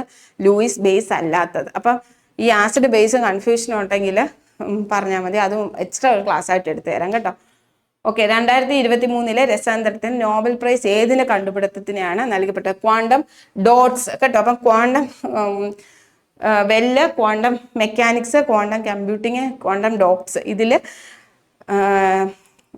നോബൽ പ്രൈസ് കിട്ടിയത് ക്വാണ്ടം ഡോട്ട്. കാരണം അത്രയും ഡോട്ട് എന്ന് പറയുമ്പോൾ അറിയാലോ, അത്രയും മൈന്യൂട്ട് ആയിട്ടുള്ള ആ ഒരു ഇത് ലെവലിൽ ഉള്ള ആ ഒരു ഇതിനെ കണ്ടുപിടുത്തമാണെന്ത്? Quantum dot. അപ്പൊ അതിനാണ് എന്ത് കിട്ടിയത്? നോബൽ സമ്മാനം കിട്ടിയത്. ഓക്കെ, അപ്പൊ നിങ്ങൾ ഇത് നിങ്ങൾ ജസ്റ്റ് അല്ല, നല്ലപോലെ പഠിച്ചിരിക്കുക, ചോദിക്കും. 2023 2024 നോബൽ പുരസ്കാരം നേടിയത് നോക്കിക്കേ.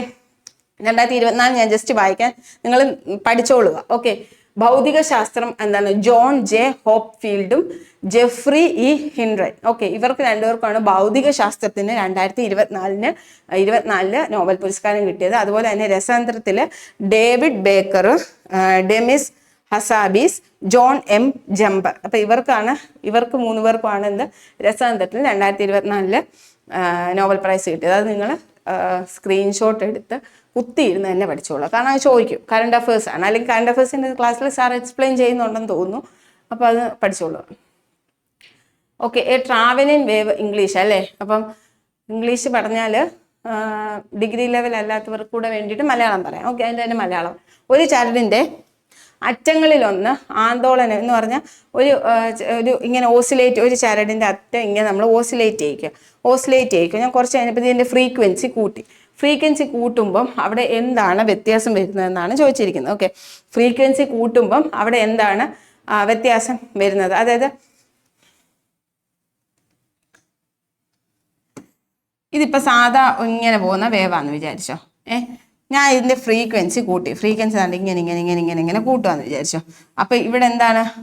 ആ വേവിൻ്റെ എന്തിന് വ്യത്യാസം വന്നു? വേവ് ലെങ്ത് എന്ന് പറഞ്ഞാൽ എന്താ? അതുകൊണ്ട് ഈ ഒരു ക്രസ്റ്റും ഒരു ട്രഫും തമ്മിലുള്ള ആ ഒരു ഡിസ്റ്റൻസിനെ നമ്മൾ എന്തോ പറയുന്നത്? വേവ് ലെങ്ത് എന്ന് പറയുന്നത്. അപ്പം ഇപ്പം ഞാൻ അതിനെ ഫ്രീക്വൻസി കൂട്ടിയപ്പോഴത്തേക്കിന് ആ വേവ് താണ്ട് ഇങ്ങനായി.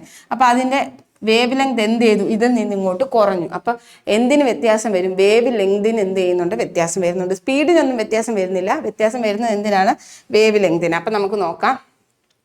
തരംഗത്തിന്റെ വേഗത മാറ്റമില്ലാതെ തുടരുകയും തരംഗദൈർഘ്യം ഒരിക്കലും കൂടത്തില്ല അല്ലെ? ഫ്രീക്വൻസി കൂടുമ്പോഴത്തേക്കിന് ആ വേവ് ഒന്നുകൂടെ കംപ്രസ് ആവും. അപ്പൊ ആ വേവ് ലെങ്ത് കുറയുക ചെയ്യുന്നത് അല്ലെ? അപ്പൊ അത് തെറ്റാ. തരംഗത്തിന്റെ വേഗത മാറ്റമില്ലാത്ത തരംഗദൈർഘ്യം കുറയുകയും ചെയ്യും. ഓക്കെ, അപ്പൊ ഓപ്ഷൻ ബി ആണ് കറക്റ്റ്. ഇനി ഭൂമിയുടെ ഉപരിതലത്തിൽ നിന്നുള്ള ഒരു വസ്തുവിന്റെ പാലായന പ്രവേഗം എന്താണെന്നൊക്കെ, എസ്കേപ്പ് വെലോസിറ്റി. ഒരു വസ്തു നമ്മൾ എറിഞ്ഞ് അത് ഇവിടുന്ന് പോകാൻ ആവശ്യം, ഉപരിതലത്തിൽ നിന്ന് എസ്കേപ്പ് ആകാനുള്ള വെലോസിറ്റി എസ്കേപ്പ് വെലോസിറ്റി എന്ന് പറയുന്നത്. ഓക്കെ, പാലായന പ്രവേശം. അപ്പൊ ഭൂമിയുടെ ഉപരിതലത്തിൽ നിന്നുള്ള ഒരു വസ്തുവിന്റെ പാലായന പ്രവേഗമാണ് VE, എസ്കേപ്പ് വെലോസിറ്റി VE എങ്കിൽ ഭൂമിയുടെ 4 ഇരട്ടി പിണ്ഡമുള്ളതും അതേ ആരമുള്ളതുമായ ഒരു ഗ്രഹത്തിന്റെ 4 ഇരട്ടി പിണ്ഡം എന്ന് പറയുമ്പോൾ മാസം എന്ന് പറയുന്നത് 4 ഇരട്ടിയും അതേ ആരം അതേ സെയിം റേഡിയസും ഉള്ള ഒരു ഗ്രഹത്തിന്റെ ഉപരിതലത്തിൽ നിന്നുള്ള ആ വസ്തുവിന്റെ പാലായന പ്രവേഗം എന്ന് പറയുന്നത് എത്ര ആയിരിക്കും? 2VE തന്നെ ആയിരിക്കും. ഓക്കെ, 2VE ആയിരിക്കും. അത് നമുക്ക് നിങ്ങൾക്ക് ആ ഫിസിക്സിന്റെ ഒരു ക്ലാസ് അതിന് എക്സ്പ്ലെയിൻ ചെയ്യണമെന്നുണ്ടെങ്കിൽ ഒരു ക്ലാസ് കൂടെ എടുത്തു തരാം. നിങ്ങൾ പറഞ്ഞാൽ മതി കേട്ടോ. അതും അതിൻ്റെ റിലേറ്റഡ് ഫാക്ട്സ് ഒക്കെ ആയിട്ട്. ഓക്കെ, താഴെ പറയുന്നവയിൽ ഏതാണ് ഫോട്ടോ ഇലക്ട്രിക് പ്രഭാവത്തിൽ സവിശേഷത? എന്താ ഫോട്ടോ ഇലക്ട്രിക് എഫക്റ്റ് എന്ന് പറഞ്ഞാൽ? ഫോട്ടോ ഇലക്ട്രിക് എഫക്റ്റ് എന്ന് പറഞ്ഞാൽ ഒരു മെറ്റൽ പ്ലേറ്റ് എന്ന് പറഞ്ഞാൽ മെറ്റൽ പ്ലേറ്റ് അറിയാമല്ലോ, ലോഹത്തിന്റെ ഒരു പ്ലേറ്റിലേക്ക് നമ്മൾ ലൈറ്റ് വന്ന് വീഴുവാണെങ്കിൽ, ഒരു പ്രത്യേക ഫ്രീക്വൻസിയിലുള്ള ലൈറ്റ് വന്ന് വീഴുമ്പോൾ ആ മെറ്റൽ പ്ലേറ്റിൽ നിന്ന് ഇലക്ട്രോൺസ് എന്ത് ചെയ്യും? ഇജക്റ്റ് ചെയ്യും. ഒരു പ്രോസസ്സിനാണ് ഫോട്ടോ ഇലക്ട്രിക് എഫക്റ്റ് എന്ന് പറയുന്നത്. അപ്പൊ ലോഹപ്രതലത്തിൽ പ്രകാശം എത്തുന്നതും ഫോട്ടോ ഇലക്ട്രോണുകൾ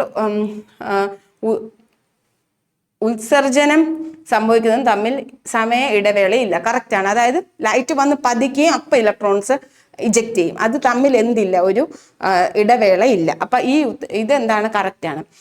ഉത്സർജിക്കപ്പെടുന്ന ഇലക്ട്രോണുകളുടെ ഗതികോർജം പതന വികരണത്തിന്റെ തീവ്രതയ്ക്ക് അനുപാതികമാണ്. അല്ല, ഗതികോർജം എന്ന് പറയുന്നത് ഈ പോകുന്ന ഇലക്ട്രോൺസിന്റെ കൈനറ്റിക് എനർജി വന്ന് വീഴുന്ന ലൈറ്റിന്റെ ഫ്രീക്വൻസിക്കാണ് ഡയറക്ട്ലി പ്രപ്പോർഷണൽ, ഇന്റൻസിക്ക് അല്ല.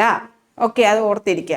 വന്ന് വീഴുന്ന ലൈറ്റിന്റെ ഫ്രീക്വൻസിയെ ഡിപ്പെൻഡ് ചെയ്തിരിക്കും ഇജക്റ്റ് ചെയ്യുന്ന ഇലക്ട്രോൺസിന്റെ കൈനറ്റിക് എനർജി. ഓക്കെ, ഉത്സർജിക്കപ്പെടുന്ന ഇലക്ട്രോണുകളുടെ എണ്ണം പതന വികിരണത്തിന്റെ തീവ്രതയ്ക്ക് അനുപാതികമാണ്. അത് കറക്റ്റാണ്. ഓരോ പ്രകാശത്തിന്റെയും അപ്പം നമ്മളോട് ചോദിച്ചിരിക്കുന്നത് തെറ്റല്ലേ, സവിശേഷത അല്ലാത്തതല്ലേ. അപ്പം അത് ഓപ്ഷൻ ബി ആണ് കേട്ടോ. ഓക്കെ, ഫോട്ടോ ഇലക്ട്രിക് എഫക്റ്റ് എന്താണെന്ന് ഇവിടെ എക്സ്പ്ലെയിൻ ചെയ്യുന്നുണ്ട്. ജസ്റ്റ് വായിച്ചു നോക്കുക. ഞാൻ ഇപ്പം പറഞ്ഞല്ലോ എന്തുവാണ്. Okay, a huge amount of energy formed in a sun, Malayalam nuclear fusion പ്രതിവർത്തനം വഴി സൂര്യനിലും നക്ഷത്രങ്ങളിലും രൂപപ്പെടുന്ന ഭീമമായ ഊർജത്തിന്റെ അളവ് സൂര്യനിൽ നടക്കുന്ന ന്യൂക്ലിയർ ഫ്യൂഷൻ പ്രതിവർത്തനം വഴി രൂപപ്പെടുന്ന വാതകം. അതായത് സണ്ണിൽ നടക്കുന്ന പ്രോസസ്സ് എന്ന് പറഞ്ഞാൽ ന്യൂക്ലിയർ ഫ്യൂഷൻ, അതായത് ഹൈഡ്രജൻ ആറ്റംസ് ഫ്യൂസ് ചെയ്ത് എനർജി ഫോം ചെയ്യുമ്പോൾ സണ്ണിൽ നടക്കുന്നത്. അപ്പം ഈ ഹൈഡ്രജൻ ആറ്റംസ് തമ്മിൽ ഫ്യൂസ് ചെയ്യുമ്പോൾ ഉണ്ടാകുന്ന ആറ്റം ഏതാണെന്ന് ചോദിച്ചിരിക്കുന്നത്, ഉണ്ടാകുന്ന വാതകം ഏതാണെന്ന് ചോദിച്ചിരിക്കുന്നത്. ഹൈഡ്രജൻ ആറ്റം തമ്മിൽ ഫ്യൂസ് ചെയ്യുമ്പോൾ ഹൈഡ്രജൻ ഉണ്ടാകത്തില്ലല്ലോ, നിയോൺ ഉണ്ടാവാൻ ഒട്ടും ചാൻസ് ഇല്ല. സെനോണും അല്ല, ഹീലിയമാണ് അല്ലെ, H2 എന്ന് ഓർത്താൽ മതി. Hydrogen H2. അപ്പം ഇതിൽ ഓർത്തിരിക്കുക, ന്യൂക്ലിയർ ഫ്യൂഷൻ ആണ് സണ്ണിൽ നടക്കുന്നത്. അതുപോലെ തന്നെ ഏത് വാതകമാണോ ഉണ്ടാകുന്നത്, ഹീലിയമാണ്. ബേക്കിംഗ് സോഡയുടെയും വാഷിംഗ് സോഡയുടെയും രാസനാമം ഓർത്തിരിക്കുക. ബേക്കിംഗ് സോഡ എന്ന് പറയുന്നത് സോഡിയം ബൈകാർബണേറ്റ് NaHCO3യും വാഷിംഗ് സോഡ എന്ന് പറയുമ്പോഴത്തേക്കിന് സോഡിയം കാർബണേറ്റ് NaCO3യുമാണ്. ഇത് നിത്യ ജീവിതത്തിലെ രസതന്ത്രം എന്നുള്ള നമ്മുടെ ചാനലിൽ തന്നെ ഇട്ടേക്കുന്ന ആ ഒരു വീഡിയോയ്ക്കകത്ത് ഡീറ്റെയിൽ ആയിട്ട് പറയുന്നുണ്ട്, കോഡ് വെച്ചിട്ട് പറയുന്നുണ്ട്. കാണാത്തവർ അത് ജസ്റ്റ് കാണുക. ഇവിടെ ഇപ്പോൾ ഓർത്തിരിക്കുക, ബേക്കിംഗ് സോഡ എന്ന് പറയുമ്പോൾ സോഡിയം ബൈകാർബണേറ്റും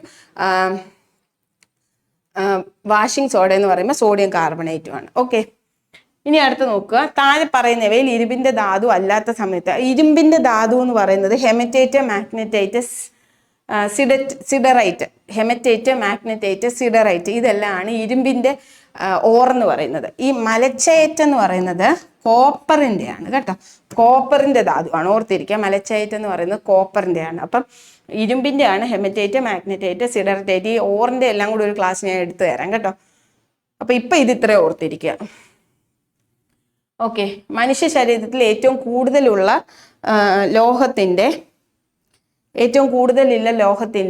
അലോഹത്തിൻ്റെയും ശരിയായ സെറ്റ് താഴെ പറയുന്നവയിൽ ഏതാണ്? നമ്മുടെ ശരീരത്തിന് ആവശ്യമായിട്ടുള്ളത് ഓക്സിജൻ ഉണ്ടെങ്കിൽ നിങ്ങൾ അതങ്ങ് ക്ലിക്ക് ചെയ്ത് ഇവിടെ നോക്കുക. ഓക്സിജൻ, കാൽസ്യം, അയോണും ഫോസ്ഫറസും, കാൽസ്യം കാർബണും ഒക്കെ ഉണ്ട്. എന്നാലും മെയിൻ ആയിട്ട് വേണ്ടത് ഓക്സിജൻ ആണെന്ന് ഓർക്കും. അപ്പം മനുഷ്യ ശരീരത്തിൽ ഏറ്റവും കൂടുതലുള്ള അലോഹത്തിൻ്റെയും ശരിയായ സെറ്റ് എന്ന് പറയുന്നത് കാൽസ്യവും ഓക്സിജനുമാണ്. എന്താണ് അലോഹത്തിൻ്റെയും ശരിയായ സെറ്റ് ഏതാണ്? കാൽസ്യവും ഓക്സിജനും.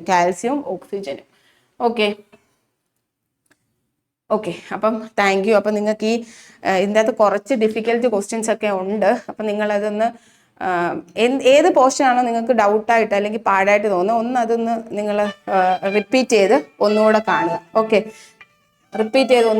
അപ്പം ക്ലിയർ ആയിരിക്കും കേട്ടോ. അപ്പം മനസ്സിലായെന്ന് വിശ്വസിക്കുന്നു. അപ്പോൾ ഒന്നുകൂടെ നിങ്ങൾ 1-2 തവണ വീഡിയോസ് കണ്ടിട്ട് എക്സാമിന് പോകാവൂ. എക്സാം എല്ലാവരും നല്ലപോലെ എഴുതുക. ഓക്കെ, അപ്പം thank you so much. All the very best.